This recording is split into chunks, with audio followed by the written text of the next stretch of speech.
Bismillahirrahmanirrahim. Assalamualaikum warahmatullahi wabarakatuh. Salam, Om Swastiastu, Salam Budaya, Salam Kebajikan.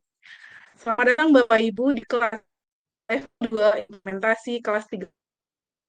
Selamat datang bagi Bapak Ibu tutor, baik tutor dari Duta Teknologi Kemendikbudristek dan tutor pengembang teknologi pembelajaran. Selamat datang di kelas sinkronus kelas 31 level 2 implementasi pembatik 2024. Dan selamat datang juga kami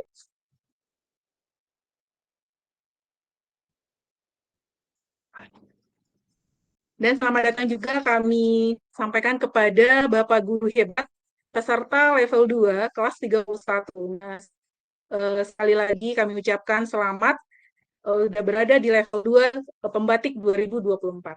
Nah, kali ini kita akan mengadakan kelas sinkronus membahas tentang modul 4, modul 5, dan modul 6 bersama para tutor kelas 31. Nah, sebelum kita mulai, Bapak Ibu, izinkan saya berpantun dulu. Dari Bukit Tinggi menggapai asa, kota Jamga dan mempesona. Mulai kelas kita, semoga ilmu kita semakin sempurna. Baik, semoga acara kita ini akan berjalan dengan lancar dalam hal menambah pemahaman kita dalam modul pembatik level 2 implementasi. Nah, izinkan saya dulu memberikan rundown kegiatan kita kali ini. Kita akan memulai dengan pembukaan oleh moderator, kemudian ada paparan modul 4 oleh Bapak Sumardi, nanti akan ada penguatan dari tutor PTP, kemudian sesi ketiga nanti akan ada paparan modul 5 dan penguatan dari tutor PTP. Nah, sesi yang keempat nanti akan ada paparan modul 6 dan penguatan dari tutor PTP. Nah, Bapak Ibu nanti bisa memberikan pertanyaan lewat Google Chat masing-masing setelah paparan satu modul selesai. Terakhir, kita akan melakukan penguatan dan diskusi, kemudian mungkin Bapak Ibu ada pertanyaan dalam hal paparan yang sudah disampaikan oleh para tutor kita. Kemudian nanti Bapak Ibu bisa menuliskan pertanyaan-pertanyaan di Google Chat. Jadi Bapak Ibu diharapkan aktif dan kita jadikan Google Chat sebagai media kita untuk berkomunikasi. Baik, Bapak Ibu, kita mulai. Izinkan saya memperkenalkan diri. Kali ini saya sebagai moderator di kegiatan kita kali ini. Nama saya Riza Asfa, saya berasal dari SMA Negeri 2 Harau, Kabupaten 50 Kota, Sumatera Barat. Saya Duta Teknologi 2022. Nah, kali ini untuk modul pertama atau sesi pertama, kita akan membahas modul 4, optimalisasi pemanfaatan TIK dalam pembelajaran abad 21. Mungkin Bapak Ibu peserta sudah mendownload atau membaca tentang modul 4 atau mungkin sudah selesai semua ya Bapak Ibu ya. Nah, sekarang kita lakukan pemahaman kembali, belajar bersama untuk memahami tentang modul 4, modul 5, dan modul 6. Nah, kita langsung aja Bapak Ibu semua, kita langsung ke modul 4 yang akan nanti dipaparkan oleh tutor kita, yaitunya Bapak Sumadi. Beliau berasal dari Kota Batam, nah dari SMP Negeri 26 Batam. Beliau adalah Duta Teknologi Kemendikbudristek tahun 2018. Nah, ini banyak sekali nih pengalaman-pengalaman dari Bapak Sumadi yang bisa menjadi inspiratif bagi kita semua. Baik, kepada Bapak Sumadi, mungkin waktu dan kesempatan kita berikan. Oke, makasih Halo, Pak. Ibu. Halo, Ibu Riza. Ya. Gimana Pak? Sehat?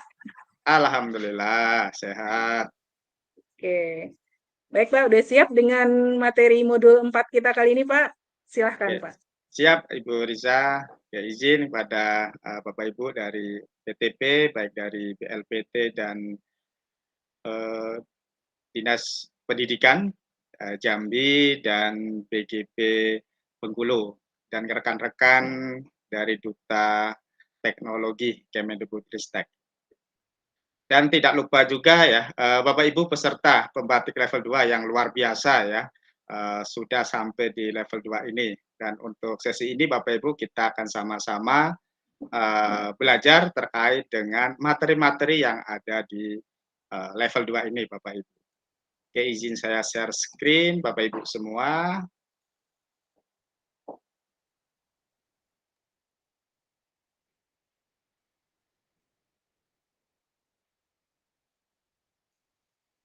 kelihatan Ibu Riza?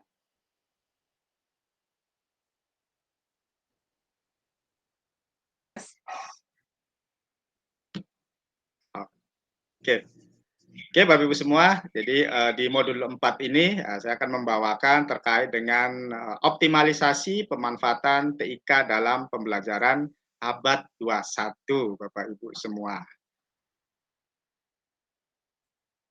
Nah, di pendahuluan, jadi program Merdeka Mengajar diluncurkan untuk meningkatkan kualitas pendidikan di Indonesia dengan memanfaatkan teknologi digital dalam menghadapi era society 5.0. Jadi program ini bertujuan untuk meningkatkan kompetensi guru dalam menggunakan teknologi informasi dan komunikasi atau TIK dalam proses belajar mengajar.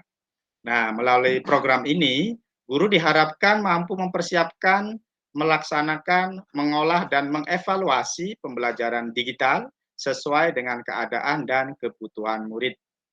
Guru juga didorong untuk mengikuti perkembangan teknologi dan memanfaatkannya dalam pembelajaran agar lebih kreatif, inovatif, dan menyenangkan bagi siswa.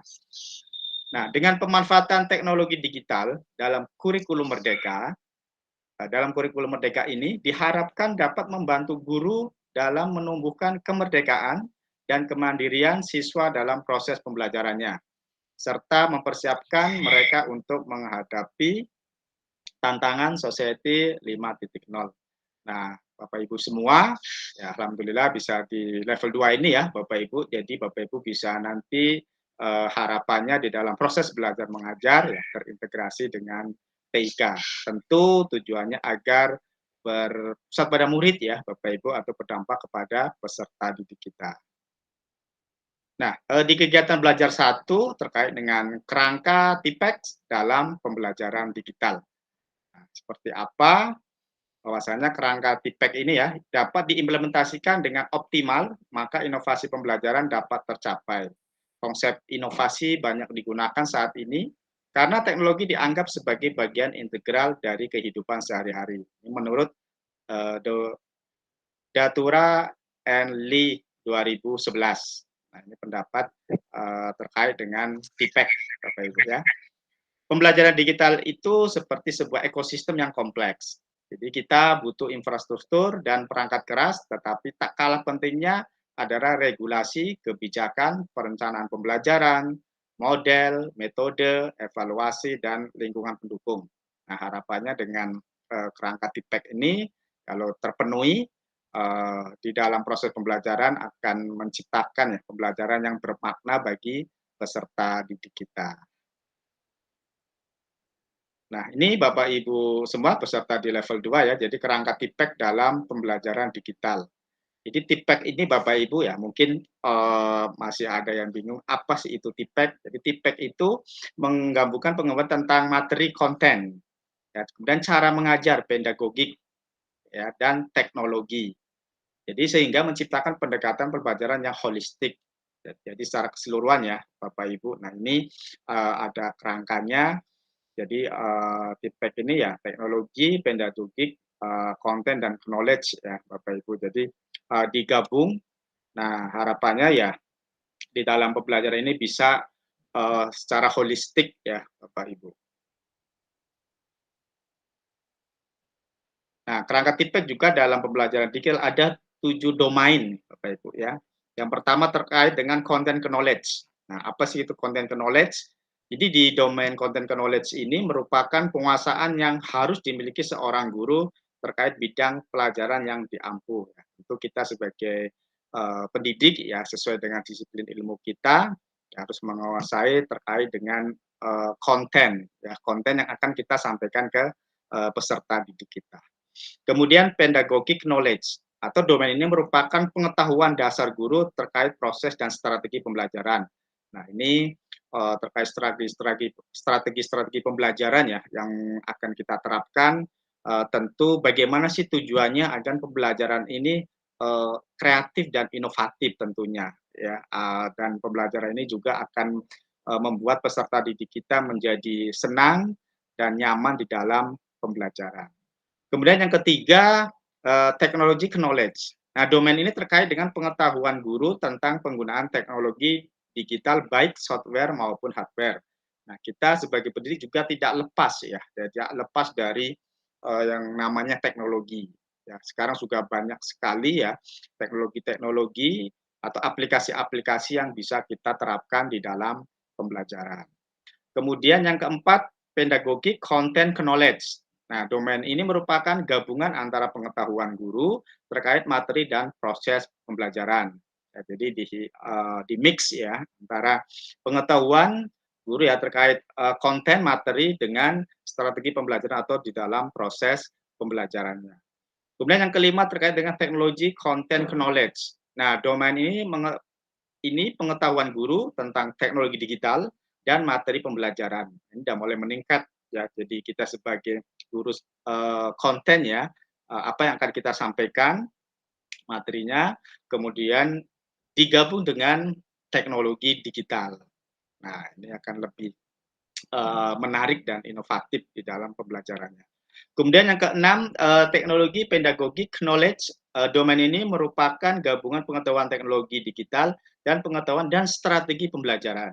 Ya, tidak hanya terkait dengan pengetahuan teknologinya atau terkait dengan kontennya, tapi bagaimana diterapkan atau kita gabungkan integrasikan dengan strategi pembelajaran. Nah, yang ketujuh, TPEX ya, teknologi, technological, pedagogical, content knowledge. Jadi pengintegrasian ya TPEX ini membutuhkan pengembangan yang kepekaan terhadap hubungan dinamis dan transaksional antara komponen unik. Nah, ini tentu yang ketujuh lengkap ya, karena jadi sebab pengembangan kepekaan terhadap hubungan yang dinamis ya dan transaksional antara komponen Unix tadi. Nah, ini 7 domain terkait dengan kerangka TPEX dalam pembelajaran digital. Nah, kemudian setelah kita membentuk kerangka ya, kerangka TPEX dalam pembelajaran digital, tentu pengimplementasi pembelajaran digitalnya. Ya, jadi ini contoh penerapan TPEX dalam pembelajaran PPKN. Nah, ini pembelajaran PPKN berbasis TPEX dengan Google Classroom.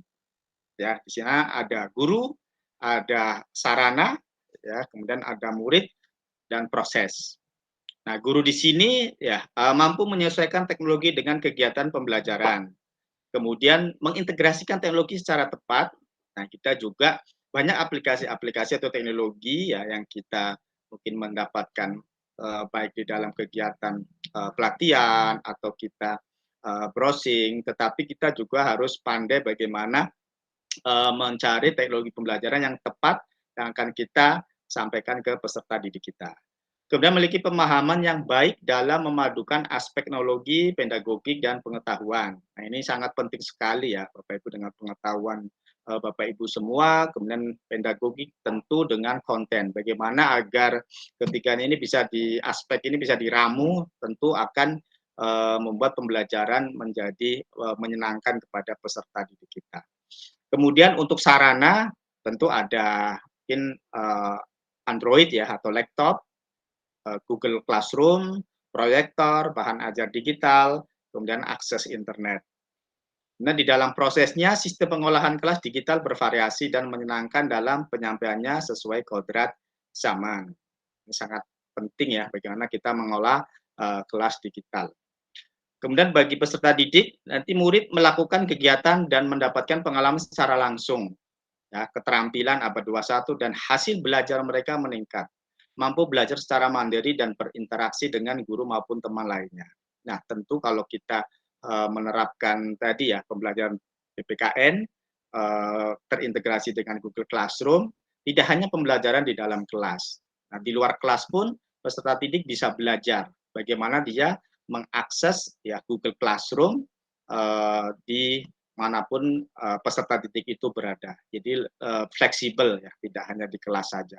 Dan itu akan memberikan sebuah manfaat ya bagi peserta didik bahwasanya dalam pembelajaran yang menerapkan atau terintegrasi dengan digital tentu tidak terbatas dalam mengakses materi pembelajarannya.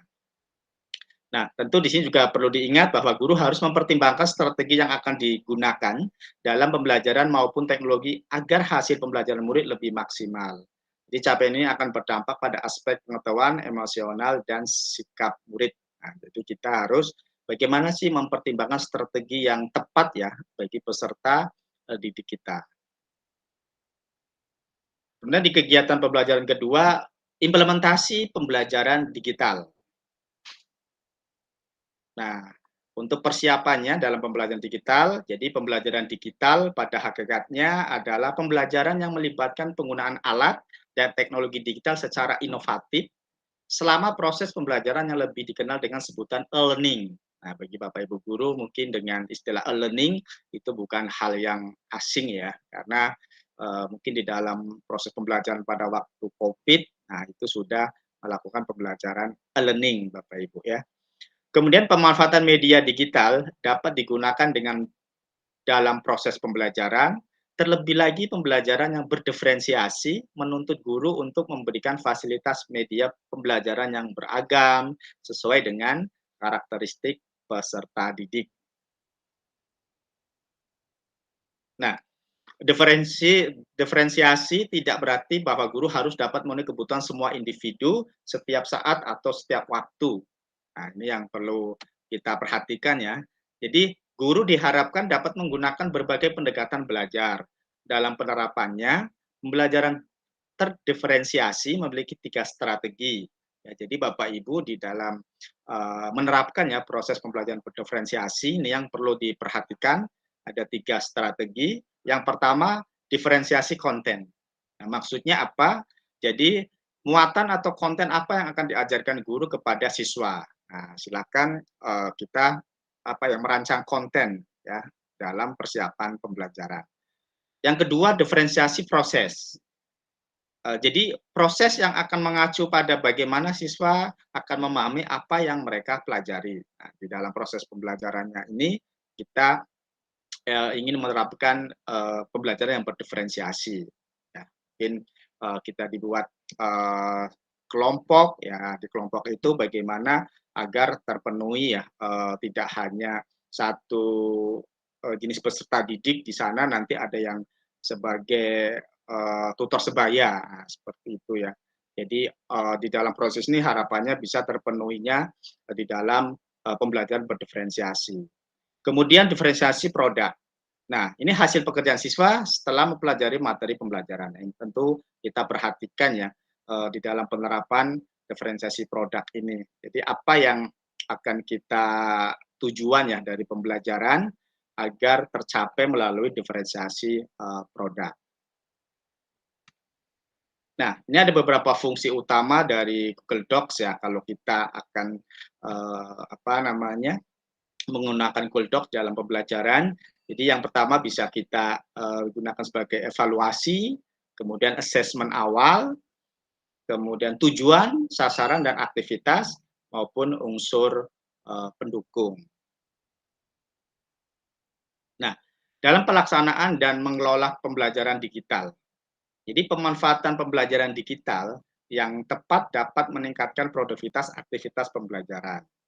Jika guru menggunakan dasar-dasar pemanfaatan pembelajaran, kemampuan guru dalam mengelola pembelajaran digital, ya baik dengan moda daring, luring, maupun campuran, dan menguasai lingkungan belajarnya akan sangat berpengaruh dalam keberhasilan pencapaian tujuan.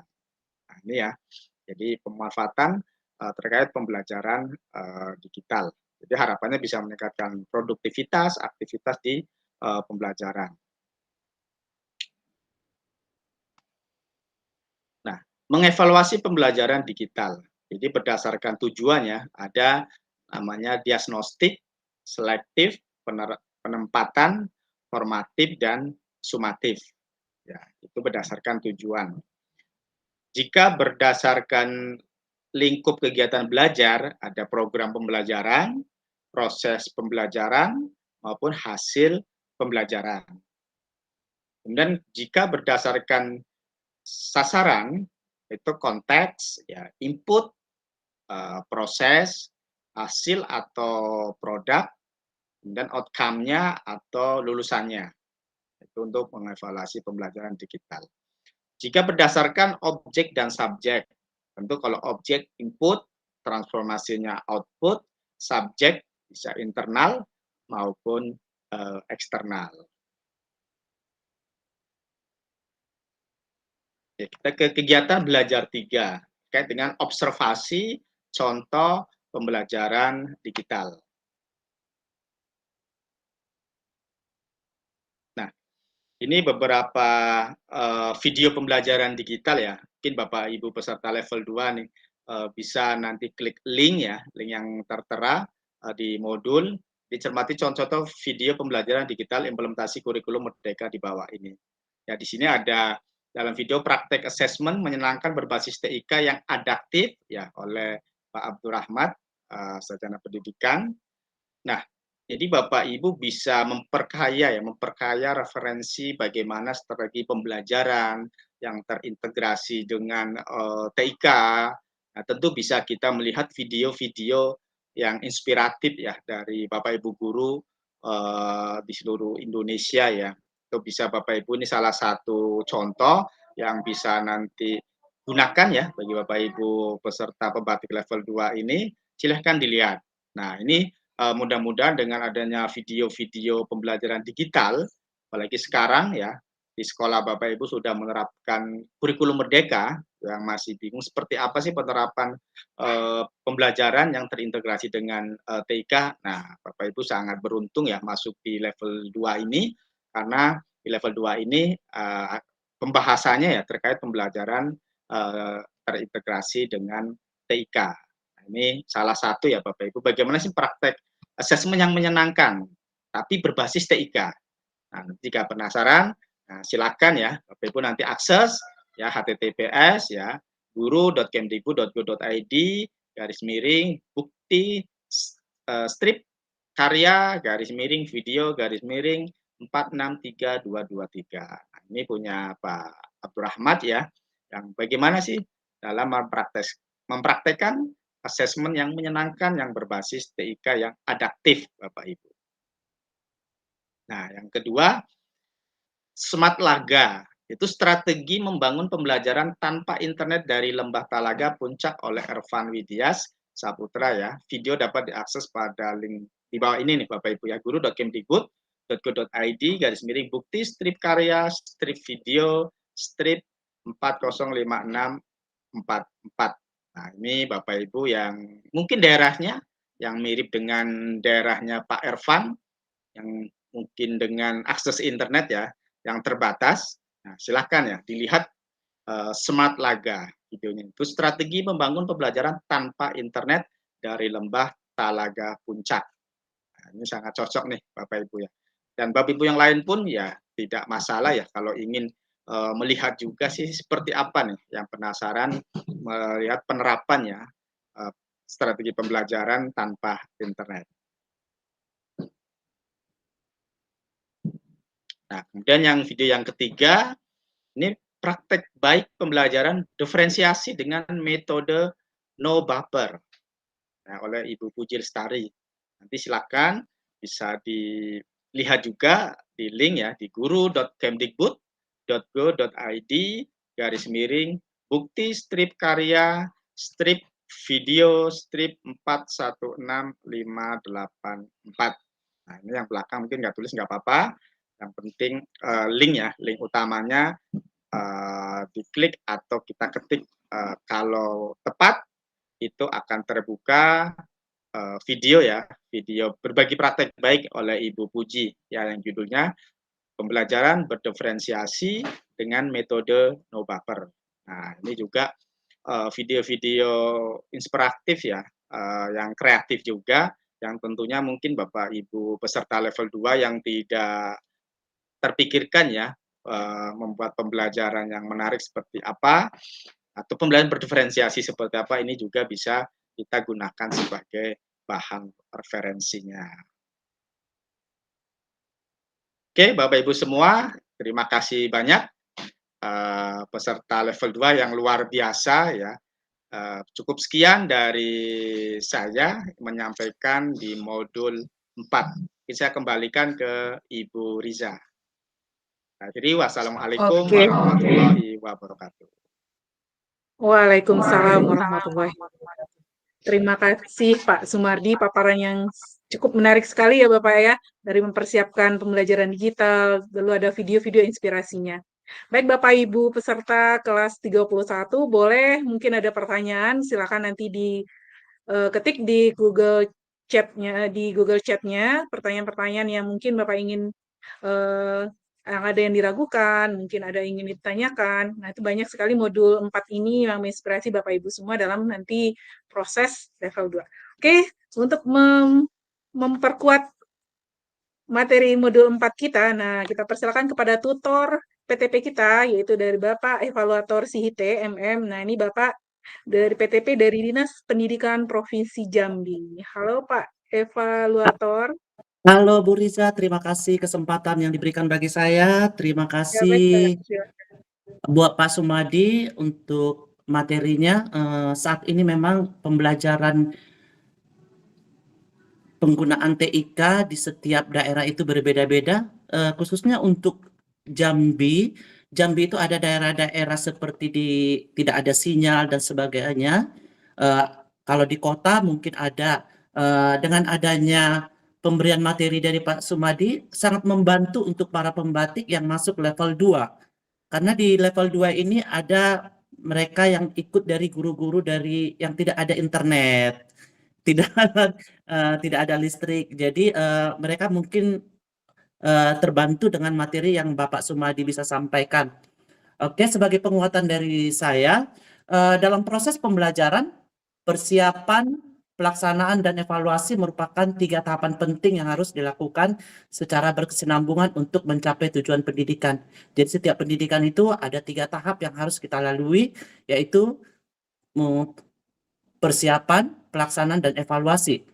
Proses perencanaan pembelajaran digital yang bersifat sistematik harus melibatkan banyak pemangku kepentingan supaya perumusan tujuan lebih terstruktur, jelas arah kebijakan dan daya dukung yang lebih optimal. Jadi dalam setiap proses atau tujuan pembelajaran itu supaya tercapai harus banyak dukungan daripada pihak, dalam hal ini kalau misalnya di daerah dari Dinas Pendidikan Provinsi Jambi yang bisa mendukung dalam proses atau tercapainya tujuan daripada pembelajaran tersebut. Nah, selanjutnya pada taraf yang lebih operasional, guru harus bisa menerjemahkan perencanaan, analisis kebutuhan, kondisi real.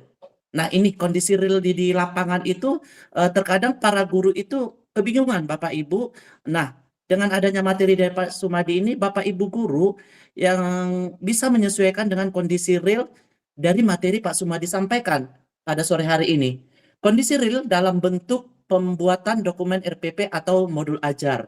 Nah, sekarang kita sedang menerapkan kurikulum Merdeka.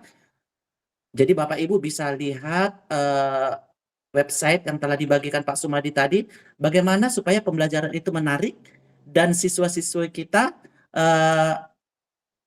senang dengan materi yang akan disampaikan oleh Bapak Ibu guru semuanya yang ada di sini.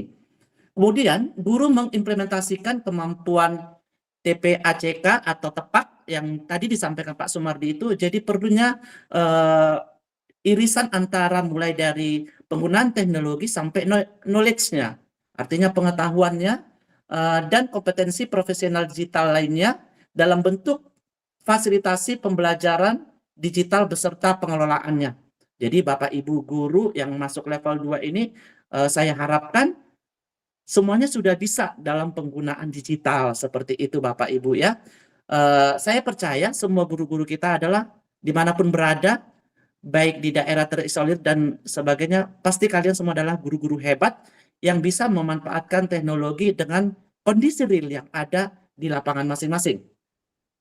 Oke, kemampuan mengelola pembelajaran digital akan berpengaruh kepada keberhasilan pembelajaran digital Bapak Ibu yang ada masuk dalam level 2 ini. Selama pembelajaran digital dilaksanakan, fase pemantauan dan evaluasi tetap dilakukan. Ada beragam jenis evaluasi yang dapat diterapkan dalam pembelajaran digital, tergantung pada tujuan, komponen, atau aspek pelaksanaan evaluasi.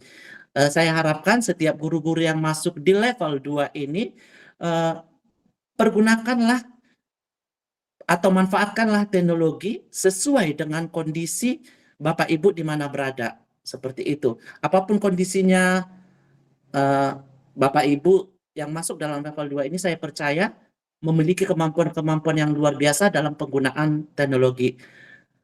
Itu saja dari saya penguatan untuk para peserta yang masuk dalam level 2. Tetap semangat para peserta pembatik di level 2. Sukses selalu. Terima kasih.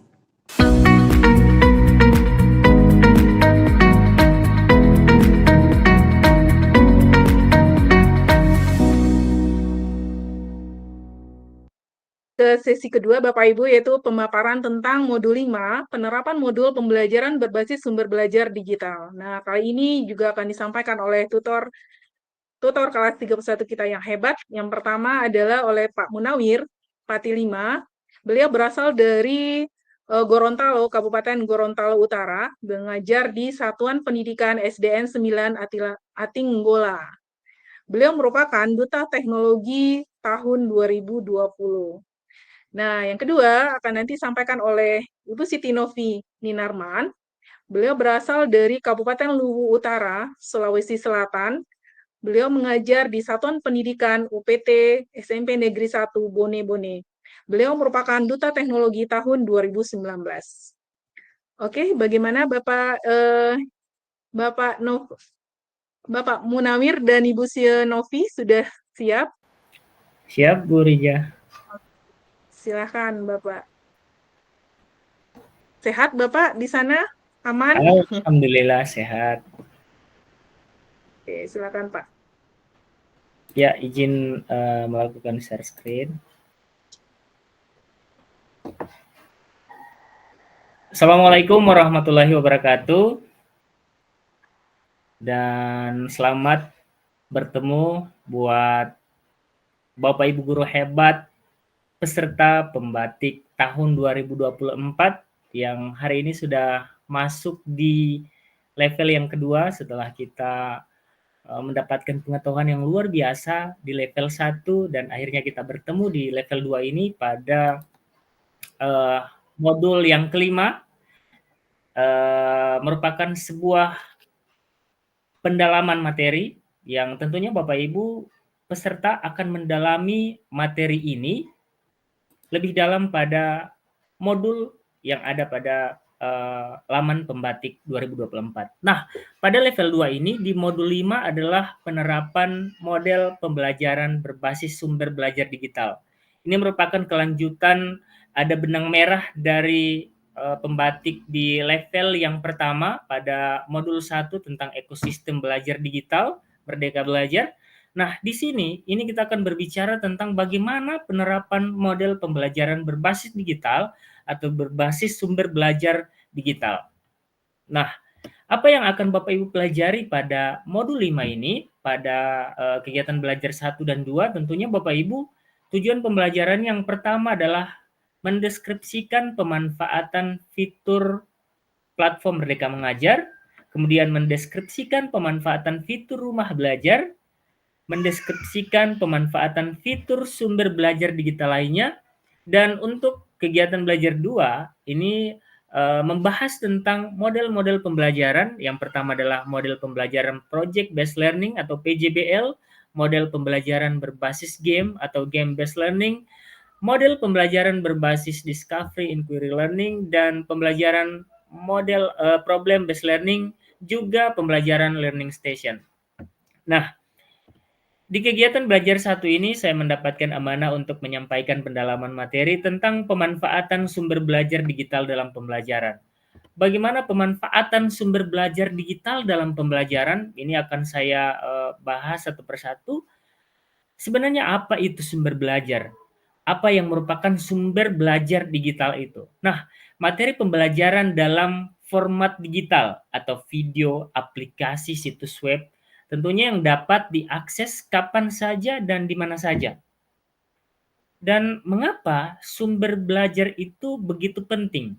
Tentunya yang pertama, memperkaya pembelajaran, meningkatkan motivasi murid. Bapak Ibu, mengapa sumber belajar ini penting untuk meningkatkan motivasi murid? Karena murid ini memiliki keberagaman kebutuhan belajar yang berbeda. Dengan sumber belajar yang beragam, maka motivasi murid juga akan meningkat. Bayangkan Bapak Ibu, ketika kita di sekolah itu hanya berdasarkan pada satu sumber belajar, maka tentunya motivasi murid itu akan begitu rendah. Tetapi ketika kita menyediakan berbagai macam sumber belajar, maka tentunya akan memberikan motivasi yang tinggi kepada murid. Yang berikut adalah manfaatnya adalah memfasilitasi pembelajaran yang mandiri. Dengan adanya sumber belajar yang bisa diakses kapan saja, di mana saja, oleh siapa saja, maka tentunya akan memicu fasilitasi pembelajaran mandiri oleh siswa tersebut. Kemudian menciptakan lingkungan belajar yang kolaboratif. Ada sebuah kolaborasi kerjasama antar orang lain dengan apa? Dengan cara mencari sebuah sumber belajar yang bisa membuat lingkungan belajar itu menjadi lebih kolaboratif. Nah, apa contoh sumber belajar digital yang dimaksud? Ya, sumber belajar yang pertama ini adalah platform teknologi yang diluncurkan tentunya oleh Kementerian Pendidikan dan Kebudayaan. Yang kita kenal yang pertama adalah PMM dan Rumah Belajar. Dan ada juga lainnya berupa TikTok dan IG Live yang akan dibahas pada modul ini. Nah, Bapak Ibu, untuk pemanfaatan PMM dalam pembelajaran. Nah, Bapak Ibu, kemarin pada level 1, Bapak Ibu guru, peserta pembatik level pembatik 2024 pada level 1, Bapak Ibu sudah mempelajari tentang bagaimana manfaat dari PMM, bagaimana fitur-fitur yang ada di dalam, bagaimana cara mengaksesnya. Hari ini kita akan belajar tentang bagaimana pemanfaatan PMM itu dalam pembelajaran. Apakah PMM itu bermanfaat untuk pembelajaran atau tidak? Ini akan kita bahas. Nah, PMM adalah platform yang diluncurkan oleh Kemdikbudristek untuk meningkatkan kompetensi guru dan kualitas pembelajaran. Nah, platform ini menawarkan berbagai fitur yang dapat membantu guru dalam merancang, melaksanakan, dan juga mengevaluasi pembelajaran yang sesuai dengan kebutuhan dan minat murid. Nah, ini ada beberapa fitur unggulan PMM dalam pembelajaran. Pertama, ada ide praktik, ya, sumber inspirasi untuk strategi, metode, dan sumber belajar inovatif. Nah, Bapak Ibu, ketika membuka PMM itu ada ide praktik yang muncul, dan itu merupakan rekomendasi dari kementerian sebagai sumber inspirasi untuk Bapak Ibu. Ya, seperti itu. Ada asesmen murid, fitur asesmen murid. Ada contoh-contoh alat untuk mengukur tingkat pemahaman dari siswa dan memetakan kebutuhan belajar mereka. Nah, Bapak Ibu kalau misalnya belum tahu atau belum memahami bagaimana asesmen murid, bisa membuka pada fitur asesmen murid. Ada juga fitur CP dan ATP atau capaian pembelajaran, alur tujuan pembelajaran. Nah, panduan untuk merumuskan tujuan pembelajaran yang jelas dan terukur. Bapak Ibu, CP ini bisa kita unduh pada platform Merdeka Mengajar. Ada juga perangkat ajar Bapak Ibu. Bapak Ibu dimudahkan dengan fitur perangkat ajar ini. Kalau Bapak Ibu belum mampu menyusun, Bapak Ibu bisa memodifikasi apa yang ada di dalam fitur perangkat ajar. Ini akan memudahkan dalam menyusun modul pembelajaran tentunya yang terstruktur dan juga menarik. Ada juga Bapak Ibu bukti karya. Nah, pada fitur bukti karya ini adalah wadah berbagi praktik baik dan hasil karya siswa maupun guru yang menginspirasi. Jadi Bapak Ibu, bukti karya ini kita unggah ke dalam kolom bukti karya, bisa dalam bentuk berupa video, audio, kemudian ada hal lain, praktik-praktik baik yang ini juga merupakan portofolio digital dari Bapak Ibu guru.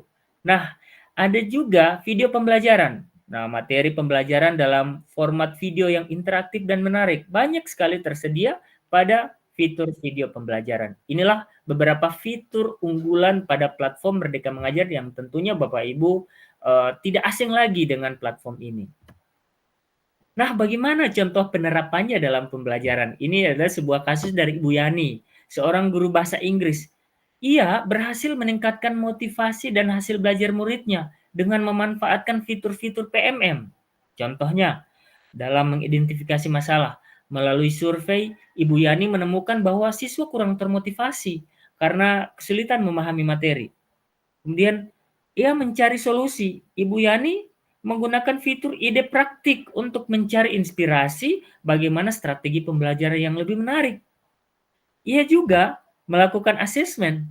Ibu Yani menggunakan fitur asesmen murid untuk mengukur tingkat pemahaman siswa dan merancang pembelajaran yang sesuai. Nah, tentunya ini merupakan hal yang sangat bermanfaat bagi kita sebagai seorang guru. Penerapannya juga digunakan oleh Ibu Yani dalam merancang pembelajaran. Ibu Yani memanfaatkan fitur CP, ATP, dan juga perangkat ajar untuk membuat modul pembelajaran yang terstruktur dan menarik. Ia juga melaksanakan pembelajaran yang aktif. Ibu Yani menggunakan fitur bukti karya dan video pembelajaran untuk mendorong siswa belajar secara aktif dan kolaboratif. Juga untuk mengevaluasi pembelajaran, Ibu Yani menggunakan fitur asesmen murid untuk mengukur kemajuan belajar siswa dan memberikan umpan balik yang konstruktif.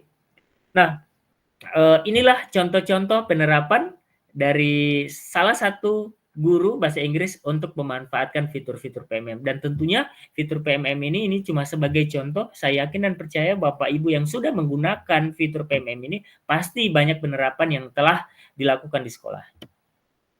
Nah, bagaimana pemanfaatan rumah belajar dalam pembelajaran? Nah, saya berikan pemahaman di awal bahwa portal rumah belajar merupakan platform pembelajaran online yang diluncurkan oleh Kemdikbudristek yang menyediakan beragam sumber belajar digital berkualitas untuk siswa, untuk guru, dan juga untuk masyarakat umum. Nah, apa saja fitur unggulan pada portal rumah belajar yang dapat dimanfaatkan dalam pembelajaran? Contohnya, ya, fitur sumber belajar. Ini menyediakan berbagai konten yang menarik dan mudah diakses seperti game edukasi, lab maya, video pembelajaran, audio, animasi, dan artikel. Ya, banyak juga fitur lainnya yang masih dalam pengembangan.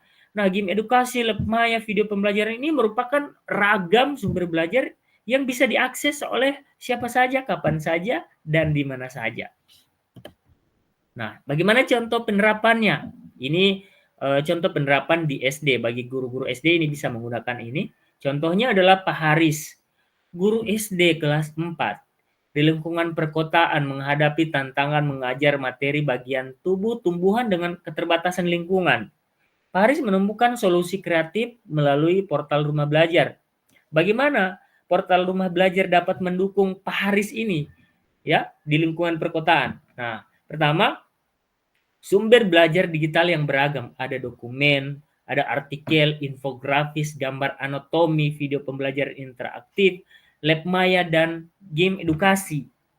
Pembelajaran interaktif dan menyenangkan, ada video animasi untuk menjelaskan materi, eksperimen virtual dengan lab maya dan game edukasi sebagai evaluasi. Tentunya ini dapat mendukung Pak Haris, guru SD kelas 4 di lingkungan perkotaan ini yang susah menyentuh untuk bagian tumbuh-tumbuhan yang diharapkan dekat dengan lingkungan-lingkungan yang ada di sekolahnya.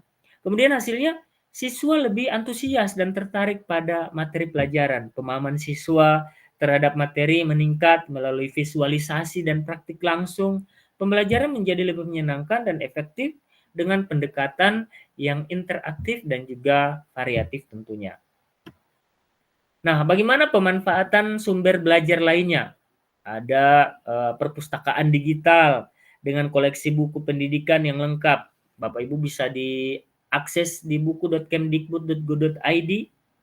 Manfaat platform ini adalah kemudahan akses materi pembelajaran kapan saja dan di mana saja, mengurangi ketergantungan pada buku cetak. Pembelajaran lebih interaktif dengan fitur multimedia. Walaupun memang buku cetak juga perlu, tetapi kemudahan akses ini bisa diakses di mana saja dengan menggunakan gawai. Ini kita sudah bisa mengakses koleksi buku pendidikan yang lengkap.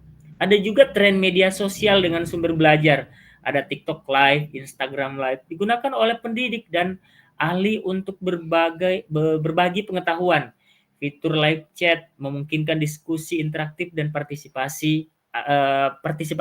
Nah, di TikTok Live Bapak Ibu dan juga Instagram Live, kalau isinya cuma joget-joget, kemudian mendapatkan like, maka sebenarnya kita sebagai seorang pendidik terutama, kita isi dengan konten-konten yang lebih bermanfaat, berbagi pengetahuan, dan yang menonton tentunya bukan siswa-siswa kita saja, tetapi banyak siswa lain di luar sana yang tentunya kira-kira saat itu bisa menonton live kita untuk berbagi pengetahuan. Dan itu tentunya lebih interaktif dan lebih menarik. Nah, manfaat live streamingnya, sarana diskusi dan tanya jawab yang menarik, alternatif kelas tatap muka pada kondisi tertentu. Bisa kapan saja kita melakukan live dan kita tinggal menyebarkan linknya. Dan ini luar biasa pemanfaatan sumber belajar ini. Bagaimana contoh penerapannya? Contoh persiapan pembelajaran. Ini Bu Nada menggunakan buku digital dari website buku.kemdikbud.go.id sebagai sumber belajar tambahan. Beliau memilih materi tentang alat musik tradisional daerah untuk kelas 4 SD. Fokus pada pembelajaran alat musik angklung, gamelan, dan sasando. Nah, bagaimana pelaksanaan pembelajarannya? Hari pertama, Ibu Nada menampilkan gambar alat musik dari buku digital melalui proyektor. Beliau juga menjelaskan jenis-jenis alat musik dari berbagai daerah. Contoh musik dari buku digital diputar untuk memperkaya pengalaman belajar. Hari kedua, Bu Nada mengadakan live streaming via Instagram dengan musisi tradisional dari Jawa Tengah misalnya contohnya. Musisi memperkenalkan angklung dan memainkan beberapa lagu tradisional. Dan sesi tanya jawab interaktif diadakan untuk meningkatkan partisipasi siswa. Seperti itu penerapannya. Nah, kira-kira seperti itu contoh-contoh penerapan dari sumber belajar digital yang Bapak Ibu bisa dalami dan pelajari pada modul 5 ini. Nah, tugas saya sudah selesai untuk bisa memberikan pendalaman materi dan untuk KB 2-nya akan dilanjutkan oleh rekan saya, tetapi sebelumnya saya kembalikan kepada Bu Rija. Demikian, Assalamualaikum warahmatullahi wabarakatuh. Waalaikumsalam warahmatullahi wabarakatuh. Terima kasih Pak Munawir, penjelasan yang luar biasa sekali tentang sumber belajar ya Pak ya. Nah, sekarang kita akan masuk lagi ke kegiatan belajar kedua oleh Bu Siti Novi Nanirman. Silakan Ibu Siti. Baik, terima kasih Ibu Rista. Mohon izin untuk share screen. Silakan. Oke. Saya boleh dibantu Pak Munawir untuk share screen? Oke, siap.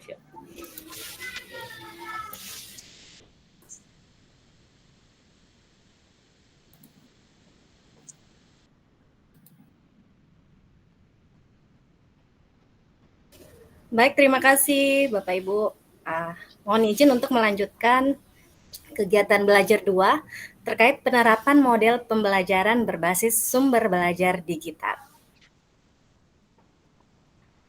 Tujuan dari pendidikan yakni menuntun segala kodrat yang ada pada diri anak agar mencapai kebahagiaan dan keselamatan yang setinggi-tingginya. Salah satu cara untuk mengakomodir hal tersebut dengan menerapkan model-model pembelajaran yang memanfaatkan sumber belajar digital. Nah, apa saja model pembelajarannya? Jadi Bapak Ibu, di modul ini kita akan membahas model pembelajaran. Yang pertama adalah game based learning, kemudian problem based learning atau PBL, kemudian discovery inquiry learning, dan station learning. Mari Bapak Ibu kita amati. Di sini ada Pak Kapi akan mengajar materi energi alternatif penghasil listrik di kelasnya. Beliau merasa pembelajaran yang dilakukan pada materi ini di tahun sebelumnya kurang menarik bagi murid. Dengan memanfaatkan fitur ide praktik, video inspirasi, dan bukti karya pada platform Merdeka Mengajar untuk mencari inspirasi pembelajaran yang akan dilakukan. Beliau memutuskan untuk melakukan beberapa hal dalam pembelajarannya sebagai berikut. Saat mengajar, Pak Kapi akan mengawali pembelajaran dengan menampilkan alat bantu visual seperti video yang didapat dari media sosial maupun fitur yang ada di portal Rumah Belajar sebagai materi stimulus. Selanjutnya, Pak Kapi melakukan tanya jawab untuk mengetahui respon murid terhadap materi stimulus yang diberikan dan mengidentifikasi sesuai tujuan pembelajaran. Selanjutnya, Pak Kapi memberikan kebebasan kepada murid mengumpulkan data dan dari berbagai sumber sebagai bahan referensi. Selanjutnya, Pak Kapi mengolah data yang telah ditemukan dan menyampaikan hasil pekerjaannya membuat kesimpulan bersama. Baik Bapak Ibu, model pembelajaran apa yang digunakan Pak Kapi? Silakan Bapak Ibu ketikkan di kolom chat. Oke, baik. Terima kasih. Selanjutnya, pemanfaatan sumber belajar digital terjadi pada tahap apa saja, Bapak Ibu? Baik, terima kasih. Selanjutnya, mari kita bahas model pembelajaran yang pertama, Project-Based Learning.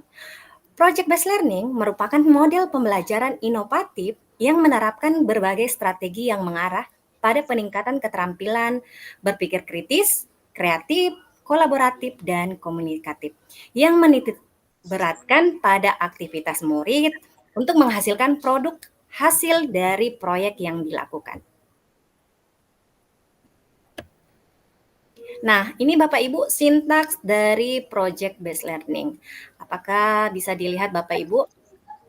Nah, untuk sintaks Project-Based Learning yang pertama, tentuan pertanyaan mendasar atau start with essential question. Nah, Bapak Ibu, di sini kita sebagai guru memfasilitasi murid dengan memberikan pertanyaan pemantik yang mengarahkan murid untuk membuat proyek. Langkah yang berikutnya adalah desain proyek atau menyusun perencanaan proyek. Guru memfasilitasi murid untuk merancang langkah-langkah kegiatan penyelesaian proyek beserta pengelolaannya. Selanjutnya, langkah yang dilakukan adalah create schedule atau menyusun jadwal.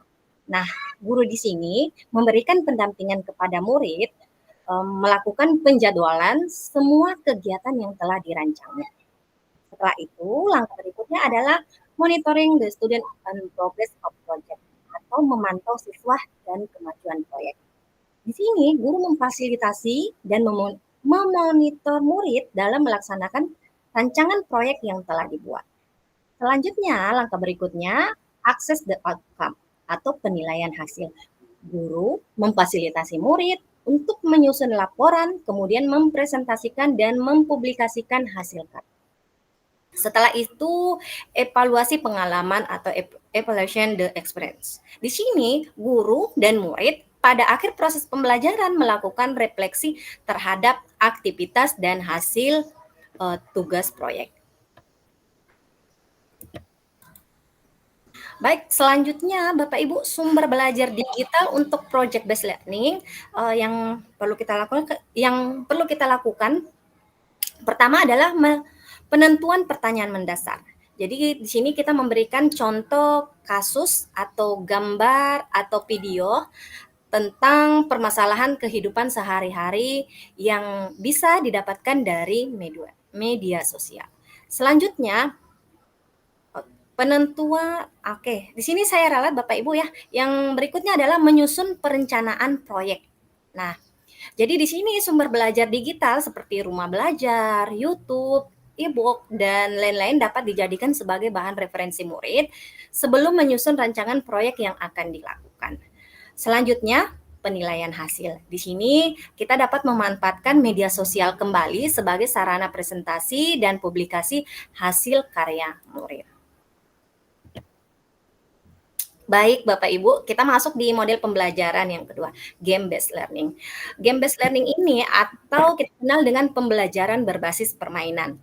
Nah, ini merupakan model pembelajaran yang menggunakan aplikasi permainan atau game yang telah dirancang khusus untuk membantu dalam proses pembelajaran. Nah, Bapak Ibu, di sini kita bisa melihat sintaks game-based learning. Yang pertama, memilih permainan sesuai topik. Jadi, guru memilih permainan yang sesuai dengan materi yang akan disampaikan sesuai dengan rencana pembelajaran yang dirancang. Selanjutnya, guru memberikan penjelasan konsep. Nah, di sini guru menjelaskan penjelasan awal terkait permainan yang akan dimainkan, tujuan dan tantangan yang harus diselesaikan. Selanjutnya, langkah berikutnya adalah aturan. Nah, di sini murid memahami dan menyepakati aturan yang disampaikan oleh guru, serta disediakan ruang untuk berkreasi dan mengekspresi diri. Langkah selanjutnya adalah bermain game. Nah, murid di sini bermain game menggunakan platform yang sudah ditentukan sebelumnya, termasuk batasan waktu dan jadwal permainan. Setelah tahapan ini, kita masuk ke tahapan merangkum pengetahuan.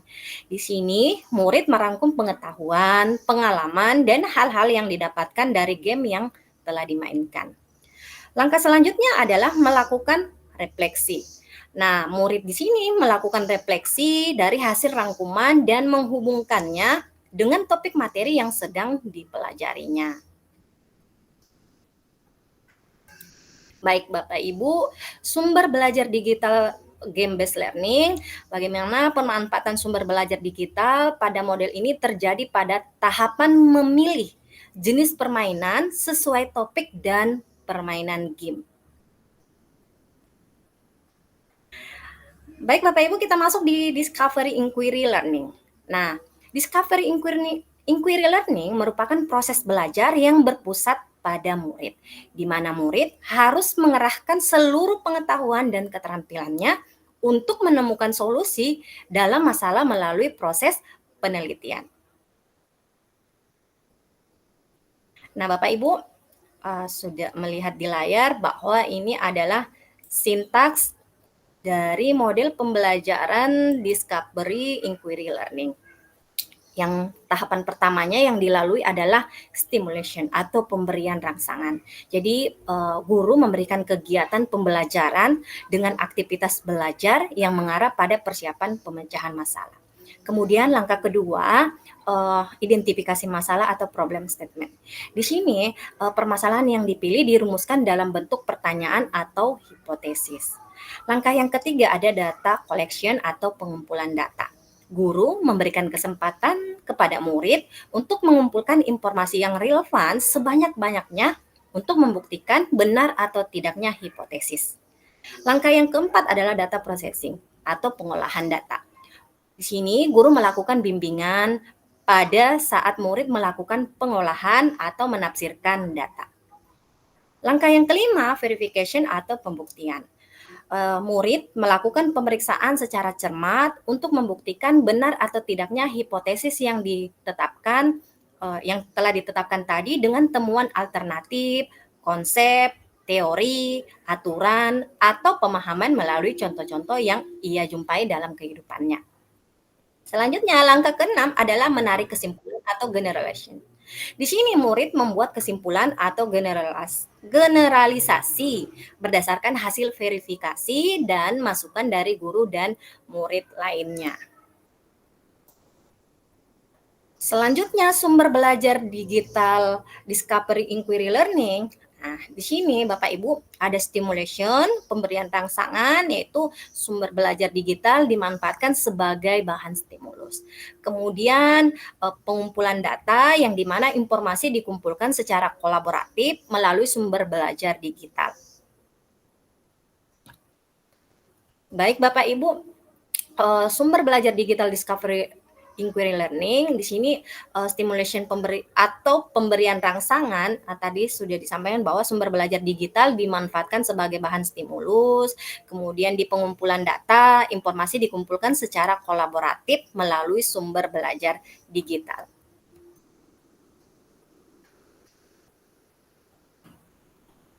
Nah, Bapak Ibu, kita masuk di model pembelajaran problem-based learning. Di problem-based learning merupakan pembelajaran yang menggunakan masalah kontekstual yang dihadapi oleh murid untuk mengembangkan keterampilan berpikir kritis, pemecahan masalah, serta mendapatkan konsep atau inti materi dari mata pelajaran. Nah, Bapak Ibu, untuk sumber belajar digital problem-based learning, sintaksnya seperti ini Bapak Ibu. Yang pertama adalah orientasi siswa kepada masalah. Nah, di sini guru akan menjelaskan tujuan pembelajarannya, menjelaskan logistik yang diperlukan, pengajuan masalahnya, memotivasi siswa terlibat dalam aktivitas pemecahan masalah yang dipilihnya.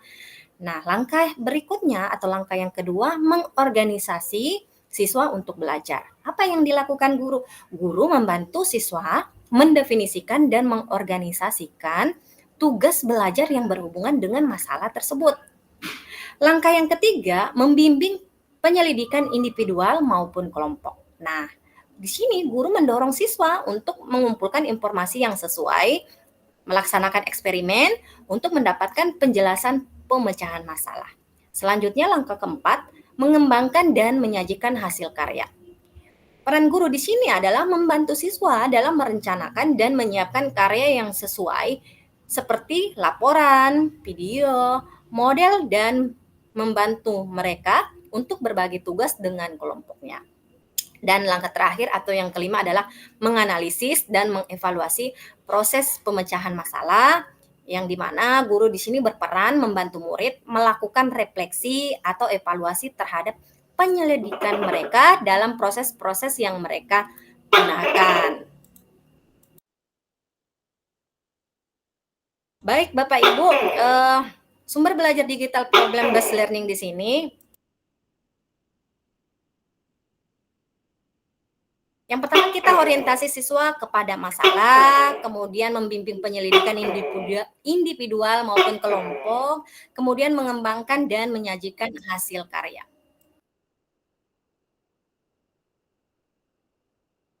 Nah, baik Bapak Ibu, kita masuk di learning station. Learning station merupakan model pembelajaran di mana sekelompok kecil murid bergerak melalui banyak pusat pembelajaran atau stasiun yang memungkinkan guru untuk membedakan pengajaran dengan memasukkan kebutuhan siswa, minat, dan gaya belajar.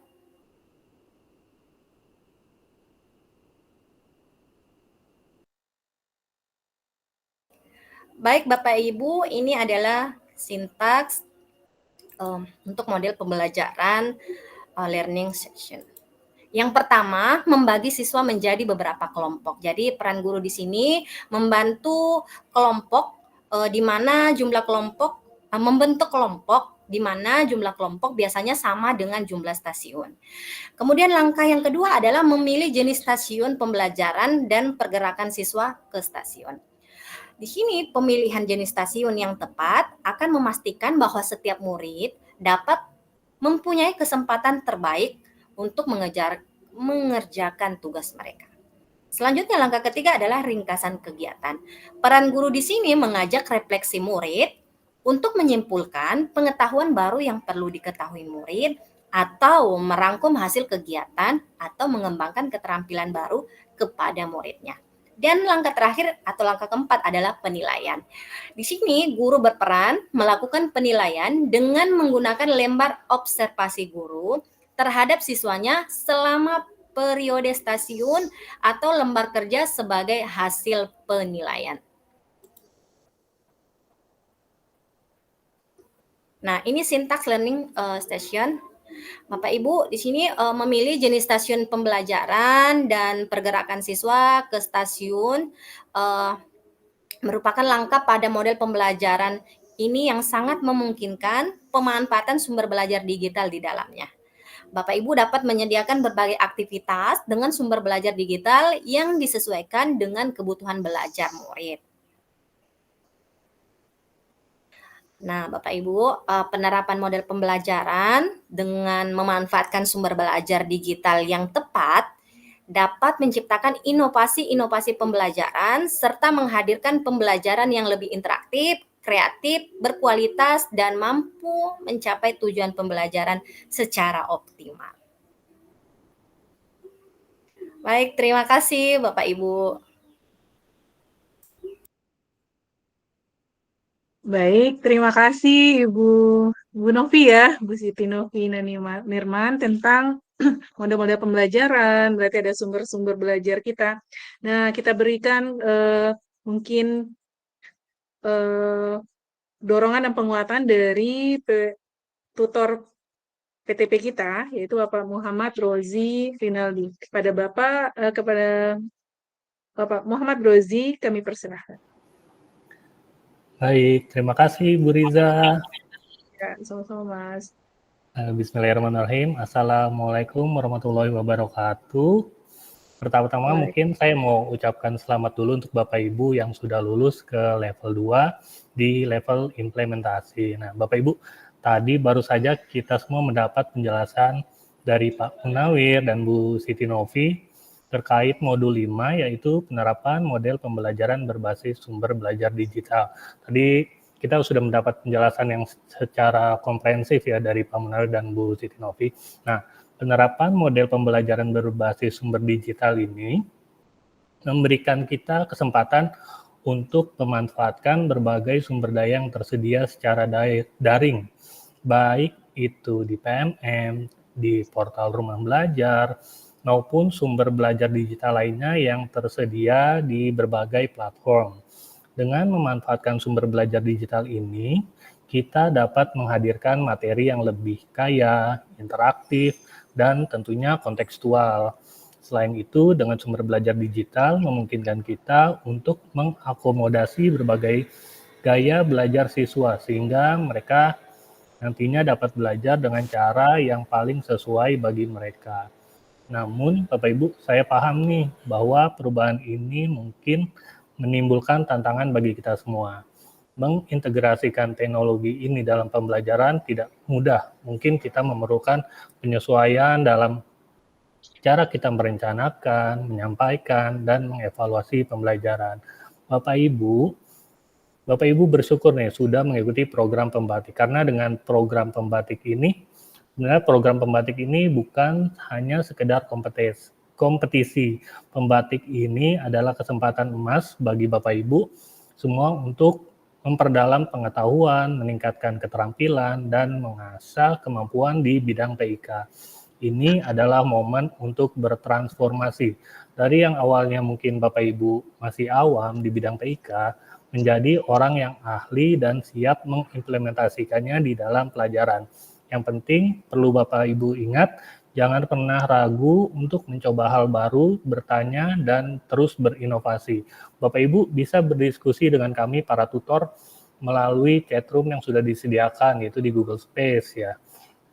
Dan Bapak Ibu peserta pembatik, saya percaya bahwa setiap dari kita memiliki potensi yang besar yang menunggu untuk digali dan dikembangkan. Pembatik ini adalah langkah awal untuk Bapak Ibu untuk mengaktualisasikan potensi tersebut. Mungkin cukup sekian dari saya. Akhir kata, saya mau mengucapkan selamat lagi.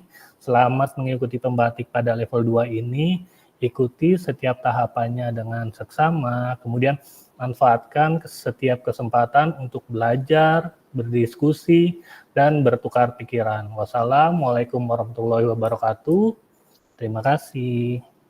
Ya, terima kasih Mas Rozi. Mas Rozi ini dari PAT BLPT Bapak Ibu semua. Terima kasih atas dorongan dan semangatnya dari Mas Rozi. Karena banyak nih Mas Rozi yang guru-guru kita ini apa sih tugas lagi nih di level 2 gitu kan. Berat nggak? Nah, itu banyak tuh pertanyaannya. Pertanyaan dia bahkan bikin video atau bikin apa gitu kan. Nah, semoga Bapak Ibu semua tidak kendor ya semangatnya. Semakin kita belajar berarti semakin kita bisa meningkatkan kompetensi kita. Baik, terima kasih Mas Rozi dan Pak Munawir dan Bu Novi atas paparannya. Nah, mungkin kita ingatkan lagi mungkin kepada Bapak Ibu peserta level 3 kelas 31, kalau misalnya ada pertanyaan silakan Bapak Ibu ketik di Google Space. Jadi sebagai media komunikasi kita dalam hal membahas modul di level 2 ini Bapak Ibu. Baik, Bapak Ibu kita lanjutkan kegiatan kita. Saya izin share screen dulu di sini. Saya bagikan lagi Bapak Ibu. Oke, Bapak Ibu kita lanjutkan. Semoga masih semangat ya Bapak Ibu mengikuti sesi kita, sesi yang ketiga dalam hal membahas modul di level 2 implementasi ini, Jadi modul 6 ini kita akan membahas tentang pengelolaan kelas terintegrasi TIK dalam pembelajaran. Nah, tadi Bapak Ibu kita udah membahas pemanfaatan TIK dalam pembelajaran abad 21, kemudian dalam hal menerapkan model pembelajaran berbasis sumber digital, belajar digital, dan kita sampai ke modul yang terakhir atau modul 6 di level 2 ini, bagaimana sih mengelola kelas yang terintegrasi TIK dalam pembelajaran. Nah, Bapak Ibu mungkin udah punya ide ya, dari modul 4 dan 5 udah punya ide-ide nih. Nah, kita akan menyempurnakannya dengan cara pengelolaan kelas yang terintegrasi TIK dalam pembelajaran. Nah, siapakah tutor yang akan menyampaikannya? Nah, ini ada Pak Yunis Eka Putra. Nah, ini tutor pertama ya Bapak Ibu dari Sekolah Indonesia Luar Negeri Jeddah. Bapak Yunis asal daerah dari Arab Saudi, tapi orang Indonesia ya Pak ya. Satuan pendidikannya Sekolah Indonesia Jeddah tingkat SMP, beliau merupakan Duta Teknologi tahun 2023. Ini banyak pengalaman dari Bapak Yunis. Nah, silakan Bapak Yunis untuk memberikan paparan tentang modul ke-6 kita. Silakan Pak. Baik, Assalamualaikum warahmatullahi wabarakatuh. Waalaikumsalam. Terima kasih ini Riza, Bapak Ibu, guru hebat untuk Pembatik level 2 kelas 31. Kita akan coba belajar bersama pendalaman untuk materi modul 6. Judulnya adalah pengelolaan kelas terintegrasi TIK dalam pembelajaran. Jadi di modul ini kita coba mendalami bagaimana sih kita mengelola kelas yang di dalamnya kita memanfaatkan teknologi informasi dan perangkat-perangkat elektronik dan yang berkaitan dengan teknologi informasi gitu ya.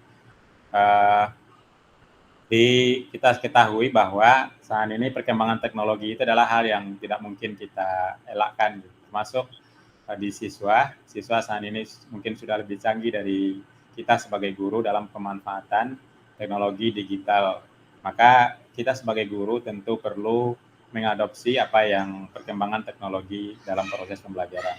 Sehingga kalau awalnya kita hanya melaksanakan pembelajaran secara tatap muka, maka saat ini kita diminta untuk menggabungkan kegiatan tatap muka dengan model daring atau bisa sekaligus untuk digabungkan antara model daring dan model tatap muka tadi. Nah, maka apa yang harus kita persiapkan? Tentu saja sebagai pendidik kita harus memahami teknologi itu dan mempersiapkan untuk bisa menyusun strategi yang tepat bagaimana mengintegrasikan kedua model ini dalam kelas-kelas kita di proses pembelajaran. Nah, berikutnya adalah ketika kita merasa kegiatan pembelajaran secara daring itu tentu bermanfaat, tentu kita harus lebih meningkatkan kemampuan kita dalam hal pemanfaatan teknologi tersebut. Tentu masih banyak teknologi mungkin yang belum kita kuasai, yang nanti bisa kita sesuaikan di kelas-kelas kita, dan tentu tidak terlepas juga bahwa kegiatan tatap muka itu tetap dianggap penting sebagai hubungan personal dan juga untuk berdiskusi lebih mendalam nanti dengan siswa, sehingga apa materi yang disampaikan itu bisa lebih dipahami dan bisa diaplikasikan oleh siswa tersebut. Keseimbangan antara keduanya tentu diperlukan. Penggunaan teknologi informasi dan komunikasi seperti misalnya kita menggunakan presentasi, kemudian video conference misalnya, Google Meet, Zoom, dan lain sebagainya, dan juga LMS misalnya, Learning Management System, adalah kunci dalam pembelajaran campuran yang akan kita laksanakan. Nah, di modul ini Bapak Ibu ada 2 kegiatan belajar. Yang pertama adalah tentang lingkungan belajar dalam pembelajaran. Kemudian nanti yang kedua bagaimana mengintegrasikannya dalam proses pembelajaran. Untuk yang pertama di modul ini yang perlu dipahami adalah bagaimana kita bisa memahami lingkungan belajar itu seperti apa. Kemudian yang kedua adalah bagaimana memanfaatkan LMS yang tersedia untuk pembelajaran daring tadi bisa kita manfaatkan dalam proses pembelajaran. Untuk yang pertama adalah kita terlebih dahulu mengenal apa yang dimaksud dengan lingkungan belajar.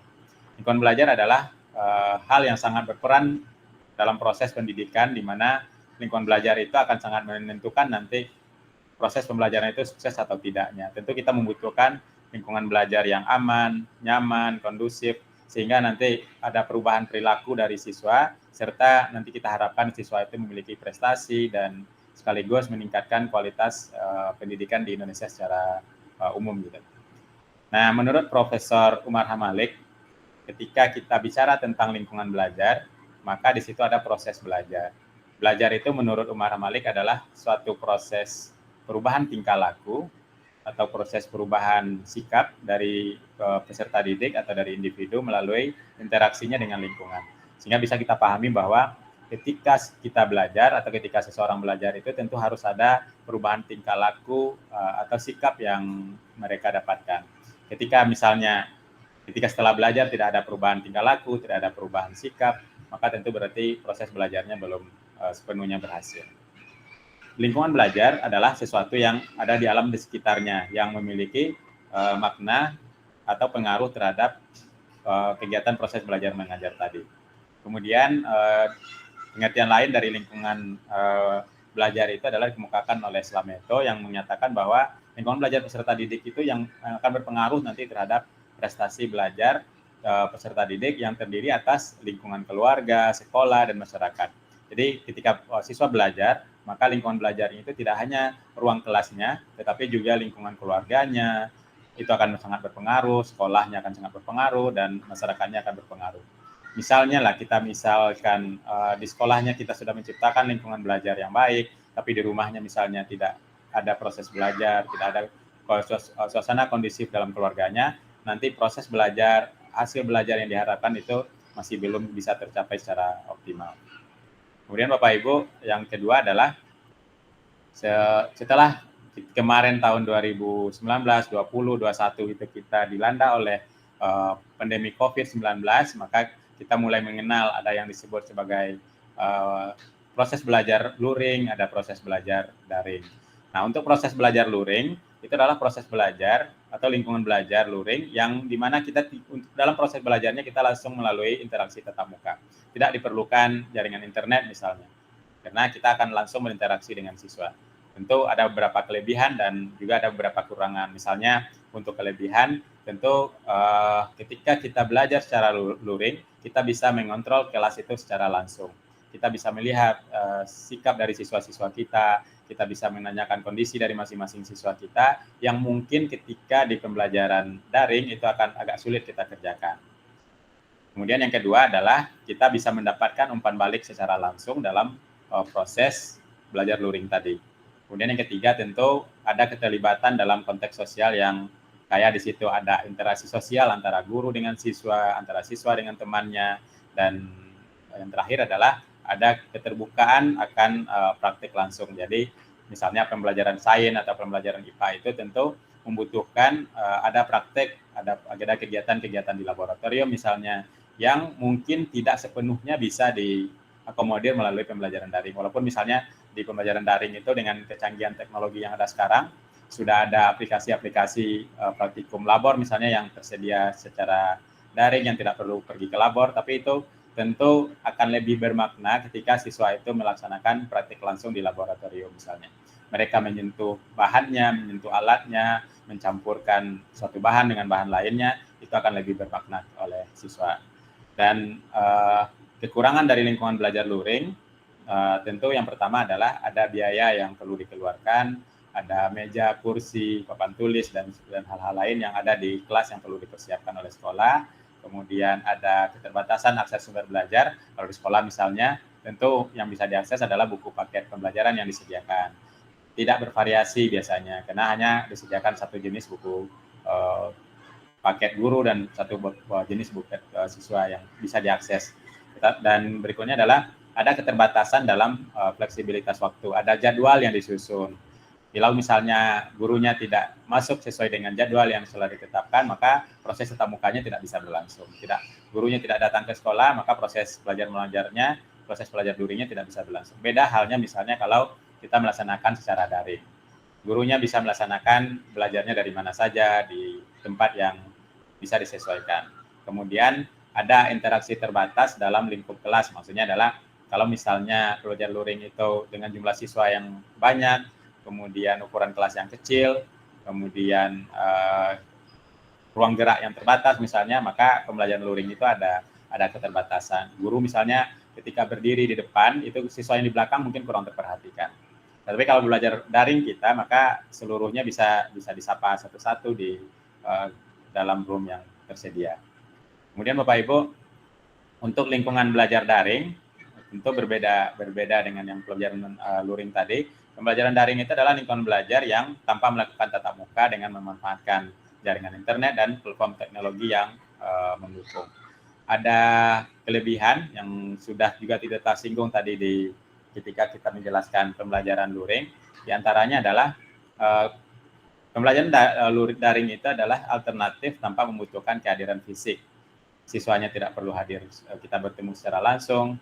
Kemudian juga ada mendorong kemandirian dan interaksi jarak jauh. Ada sumber belajar yang berlimpah dan teknologi yang memadai, dan juga penilaian dan evaluasinya dapat lebih efisien dan lebih gampang biasanya secara kalau evaluasinya bisa kita lakukan. Misalnya kita memanfaatkan platform Quizzes, Kahoot misalnya, maka kita langsung bisa keluar nilainya, kita dapatkan nilainya tanpa kita harus memeriksa lembaran siswa itu satu persatu.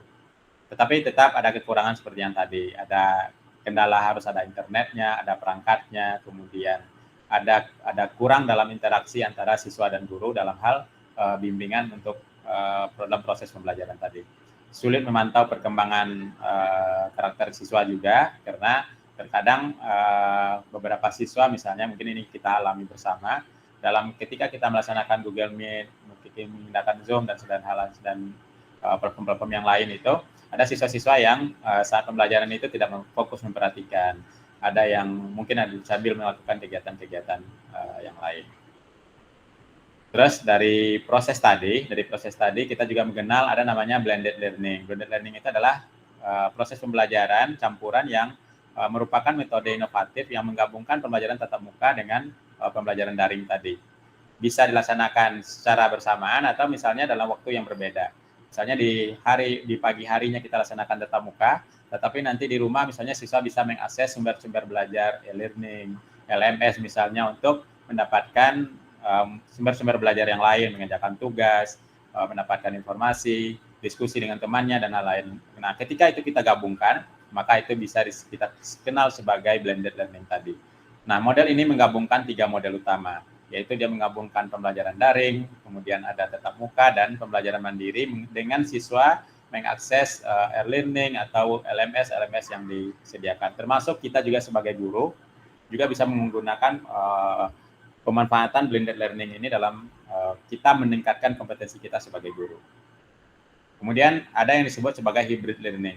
Agak berbeda dengan blended learning tadi.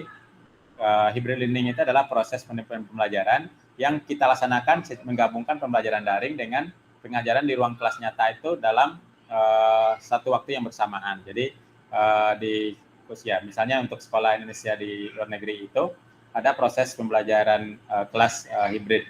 Jadi beberapa negara misalnya itu tidak ada sekolah Indonesia di sana.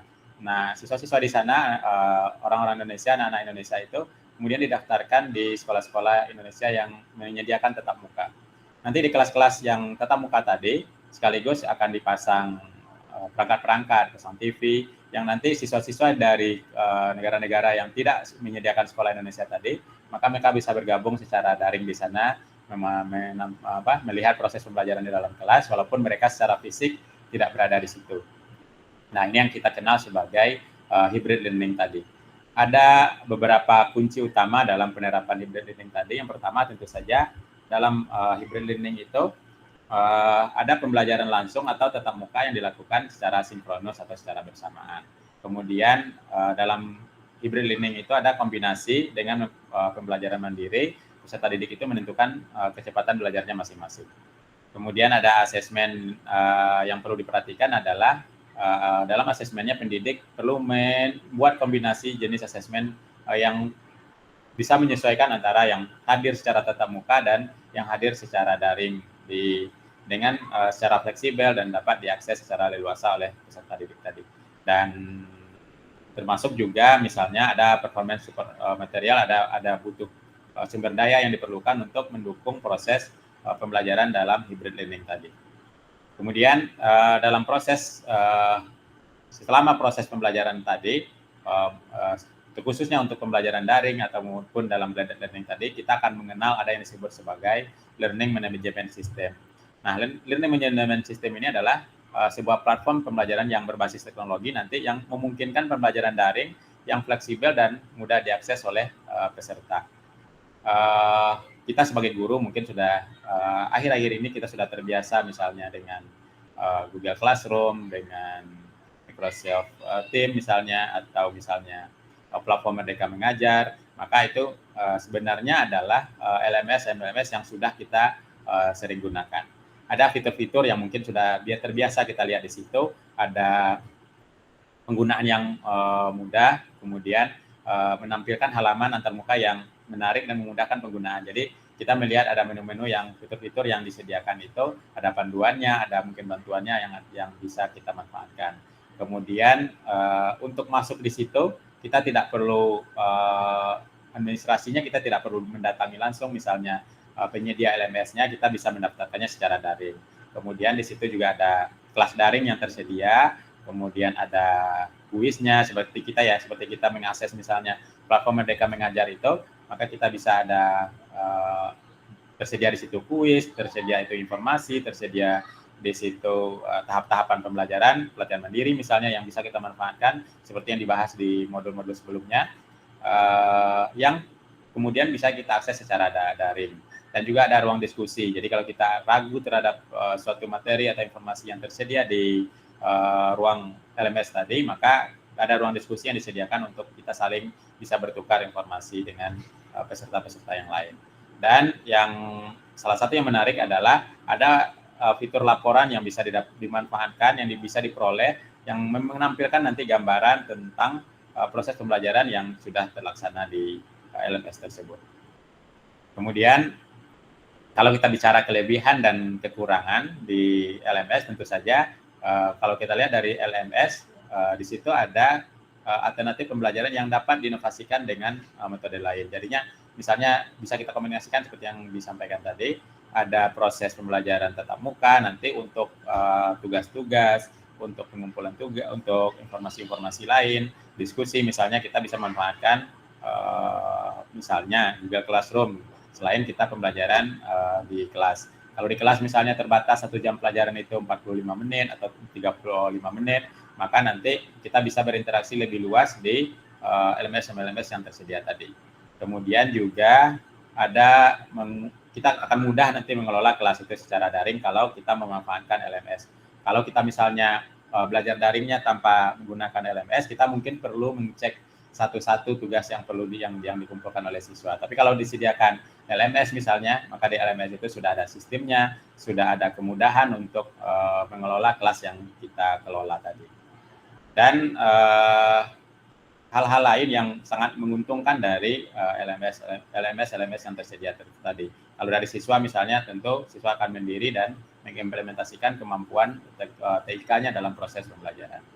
Tetapi tetap ada kekurangan mirip dengan pembelajaran kita yang dikenakan secara daring tadi. Ada kekurangan misalnya dalam hal dia tetap butuh internet, kita misalnya membutuhkan perangkat, kurang mendapat memanfaatkan interaksi langsung, dan ini mirip dengan pembelajaran daring yang kita laksanakan.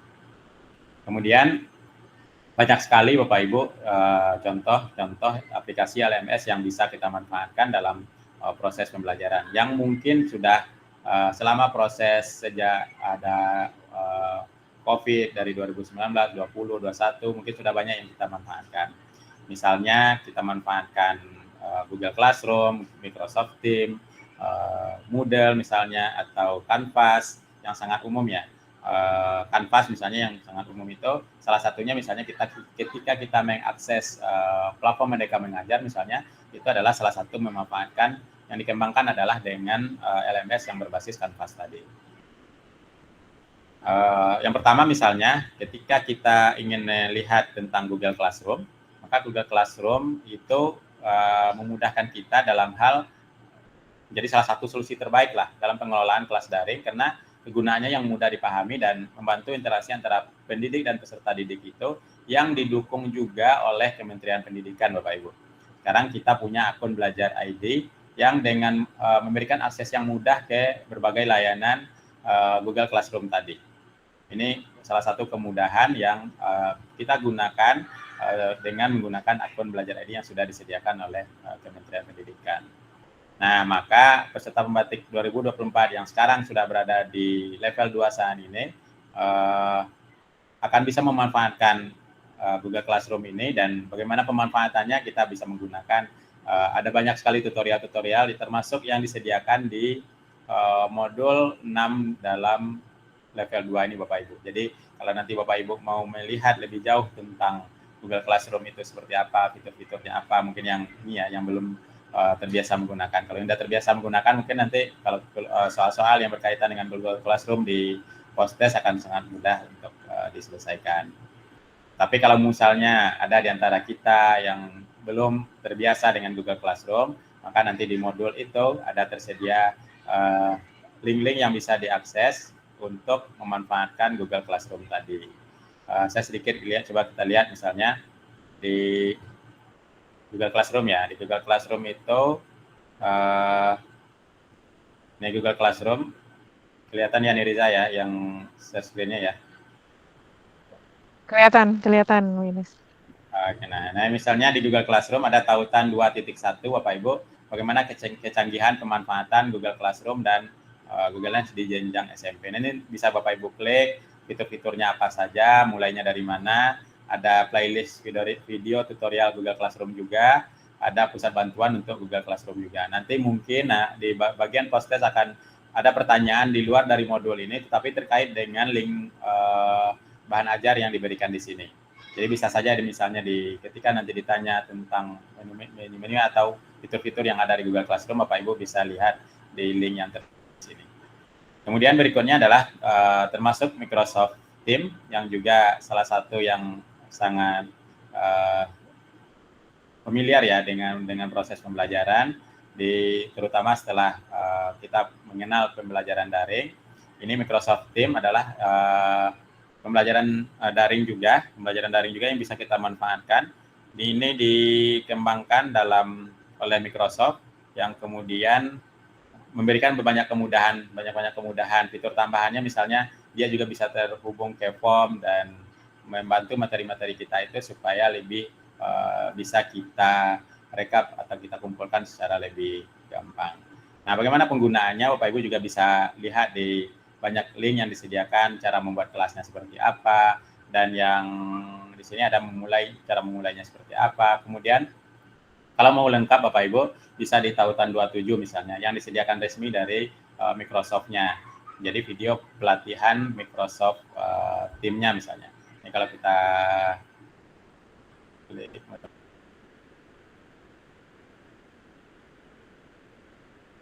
jalan ya.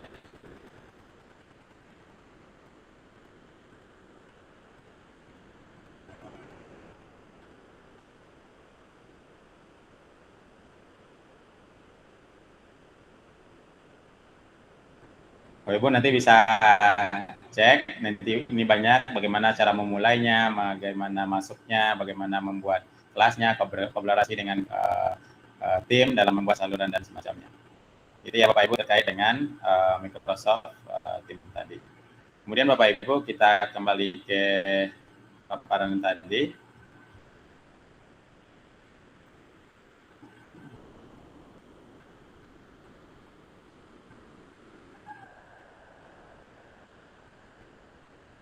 Ya sudah. Kemudian yang berikutnya adalah LMS yang lain Bapak Ibu adalah model. Model itu adalah singkatan dari Modular Object Oriented Dynamic Learning Environment, di mana adalah sebuah perangkat lunak yang berbasis situs web yang digunakan dalam konteks kegiatan belajar mengajar.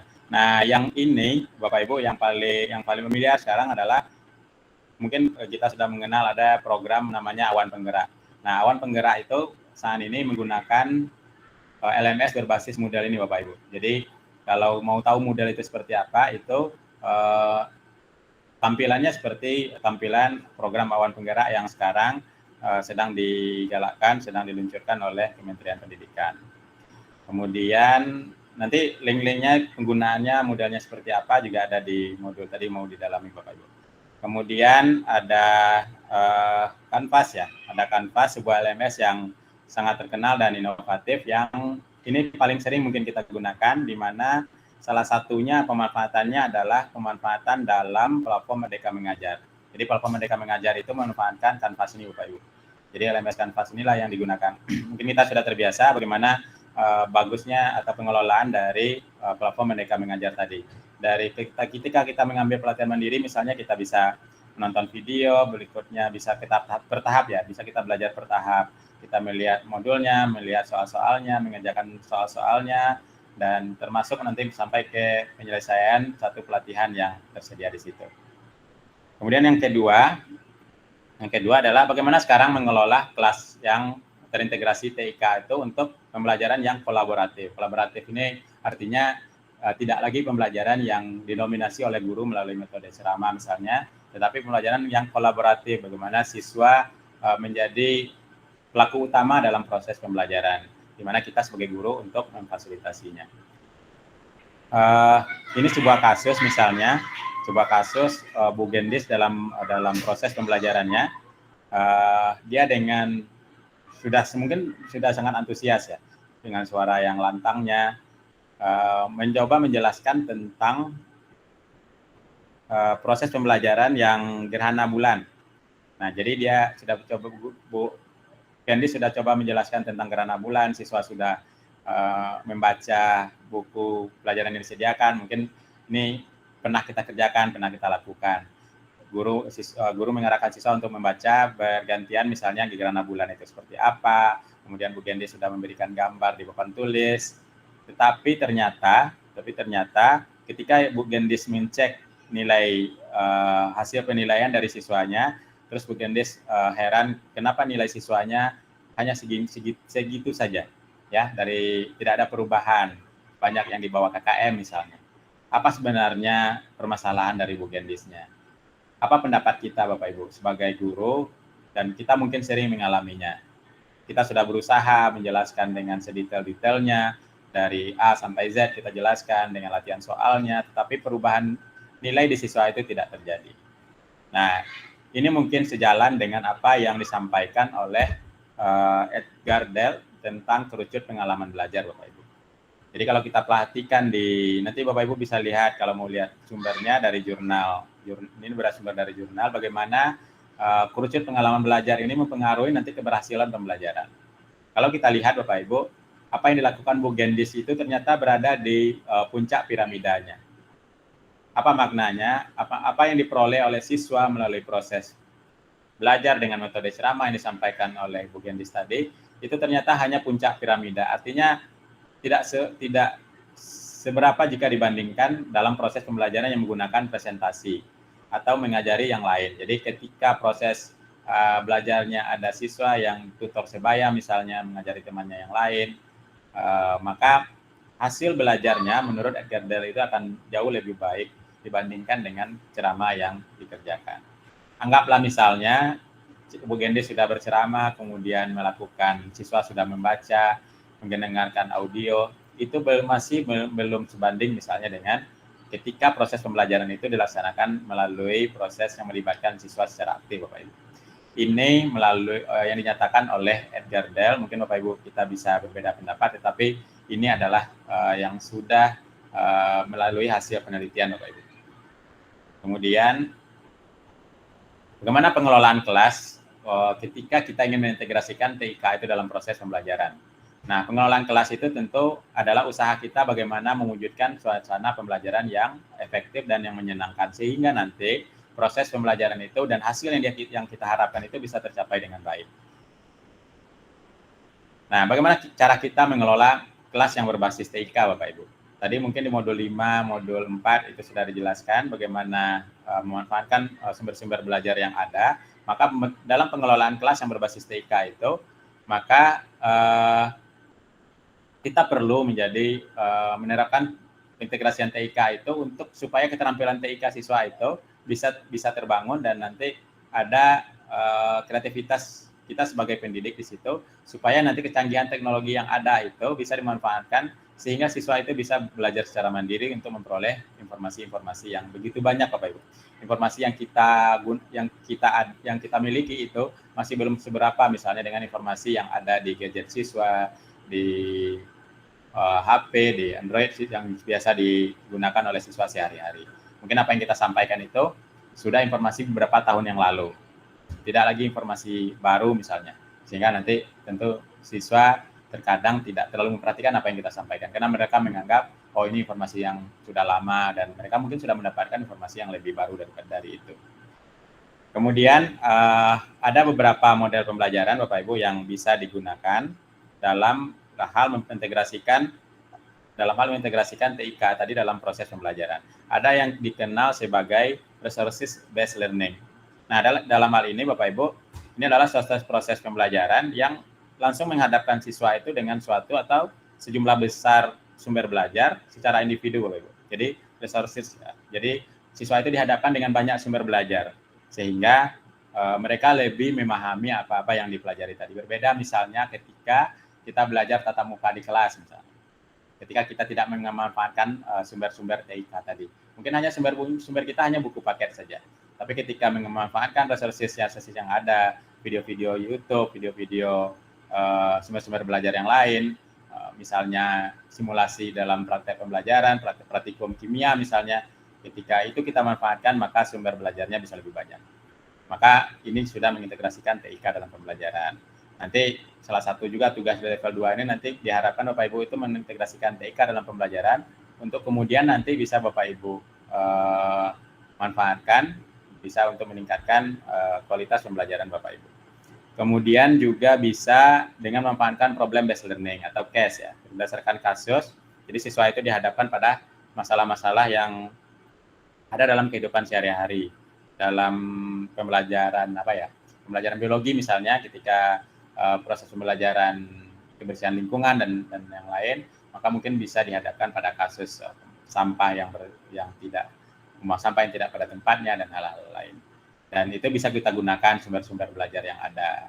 Bagaimana misalnya ketika pembelajaran pengelolaan sampah tadi tidak bisa kita manfaatkan, misalnya bagaimana rumitnya atau beberapa susahnya sampah plastik itu diolah. Itu bisa kita manfaatkan sumber teknologi misalnya. Ada simulasinya banyak, ada video-video pengelolaan sampah yang bisa kita gunakan dalam proses pembelajaran. Bisa juga misalnya proses pembelajaran simulasi. Proses pembelajaran simulasi itu seperti yang saya sampaikan tadi, dalam praktikum misalnya. Dalam praktikum itu banyak simulasi-simulasi yang bisa kita manfaatkan. Dan itu bisa memudahkan nanti untuk memahami belajar itu secara lebih gampang. Belajar kimia itu sekarang tidak hanya yang dilihat oleh mata saja, tetapi dengan simulasi itu kita bisa melihat proses mikroskopisnya atau proses yang terjadi di dalam proses fisik yang kita lihat tadi. Juga bisa dengan kolaboratif based learning. Kemudian ini pengelolaan kelas yang menurut standar proses dalam Permen 16 tahun 2022, di mana diharapkan Bapak Ibu intinya adalah bagaimana proses pembelajaran itu yang interaktif, yang inspiratif dan menyenangkan, dan memotivasi peserta didik dan memberikan ruang kepada peserta didik untuk bisa kreatif, kemandirian dalam proses belajar mereka. Kemudian bagaimana tips dalam menerapkan pengelolaan kelas yang terintegrasi TIK tadi? Yang pertama, tentu pendidik kita sebagai guru perlu dulu mengembangkan kompetensi kita, terutama dalam pengelolaan kelas yang berbasis TIK tadi, Bapak Ibu.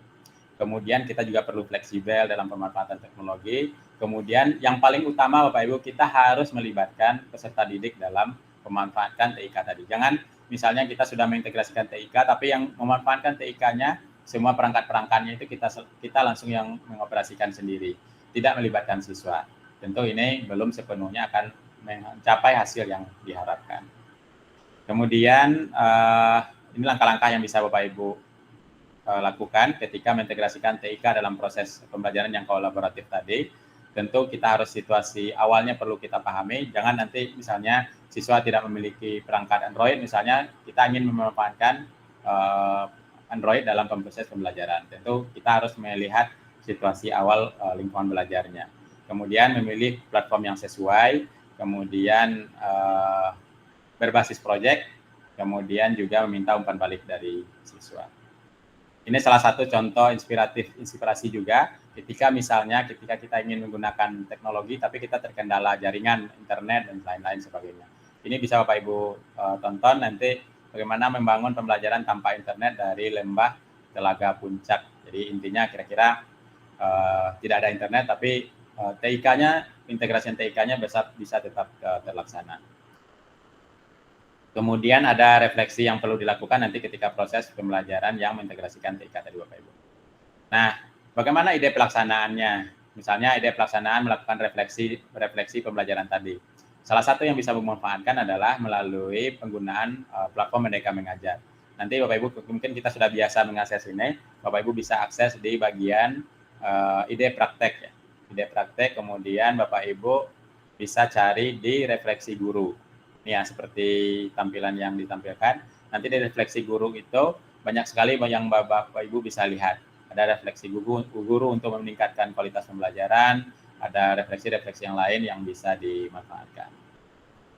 Kemudian juga praktek baik yang bisa kita gunakan sebagai sebagai sumber inspirasi bagi kita untuk memanfaatkan TIK itu dalam proses pembelajaran. Banyak sekali Bapak Ibu, jangan nanti sampai terjadi misalnya kasus walaupun kita ingin mencari ide praktek baik, kita mencari misalnya di YouTube secara luas.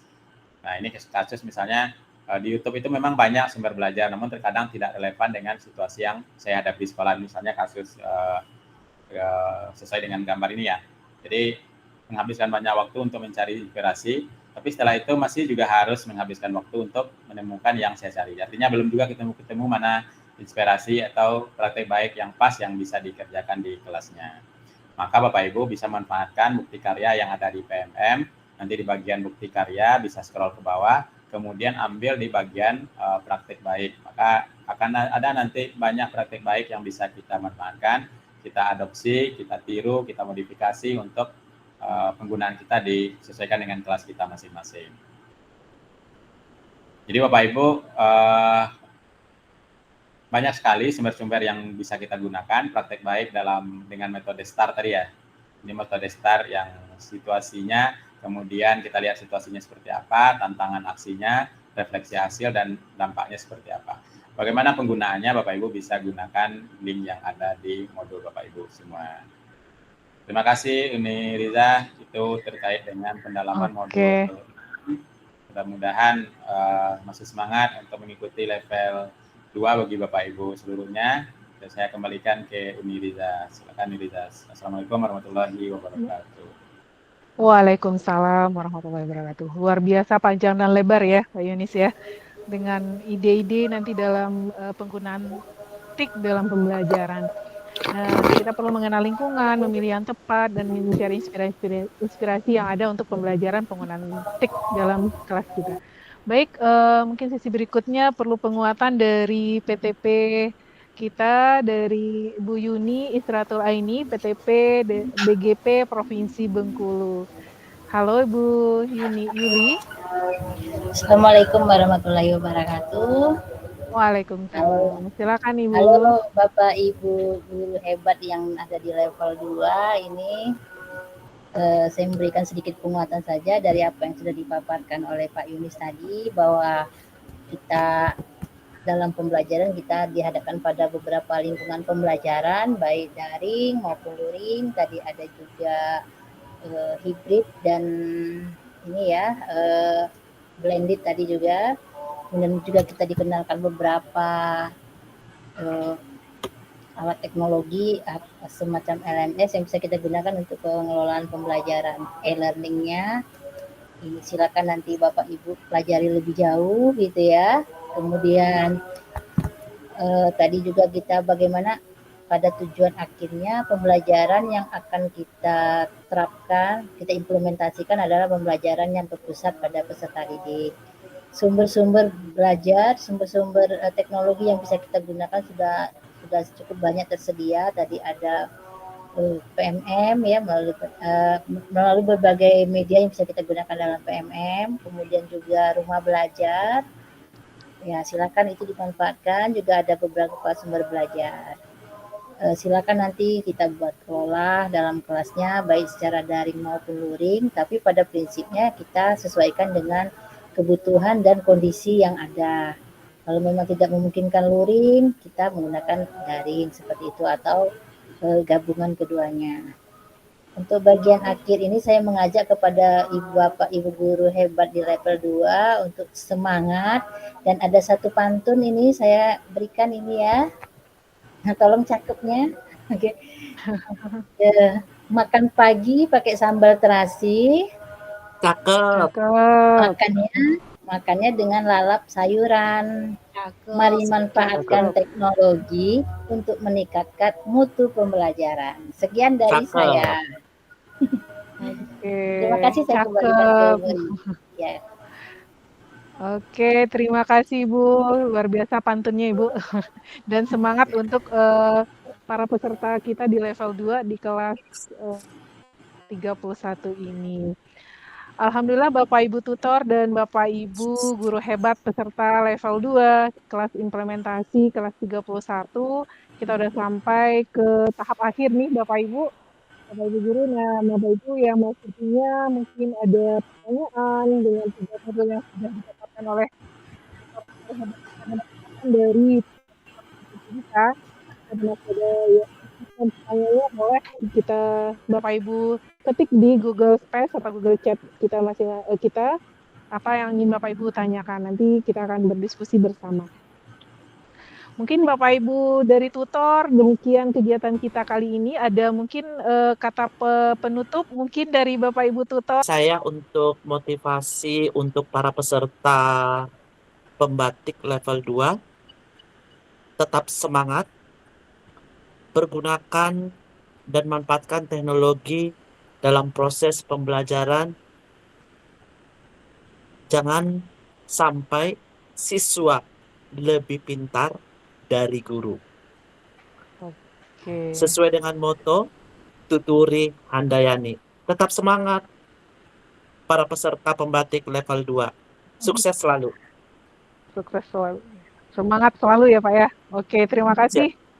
Pak Evaluator Sihite dari Dinas Pendidikan Provinsi Jambi. Mungkin sudah sampai kita di penghujung waktu kita, kegiatan kita kali ini udah membahas 3 modul, modul 4, modul 5, dan modul 6.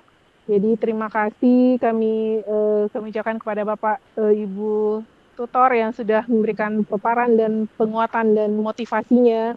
Kemudian kepada Bapak Ibu guru hebat yang ada di kelas 31, terima kasih dan tetap semangat untuk menyelesaikan level 2 ini.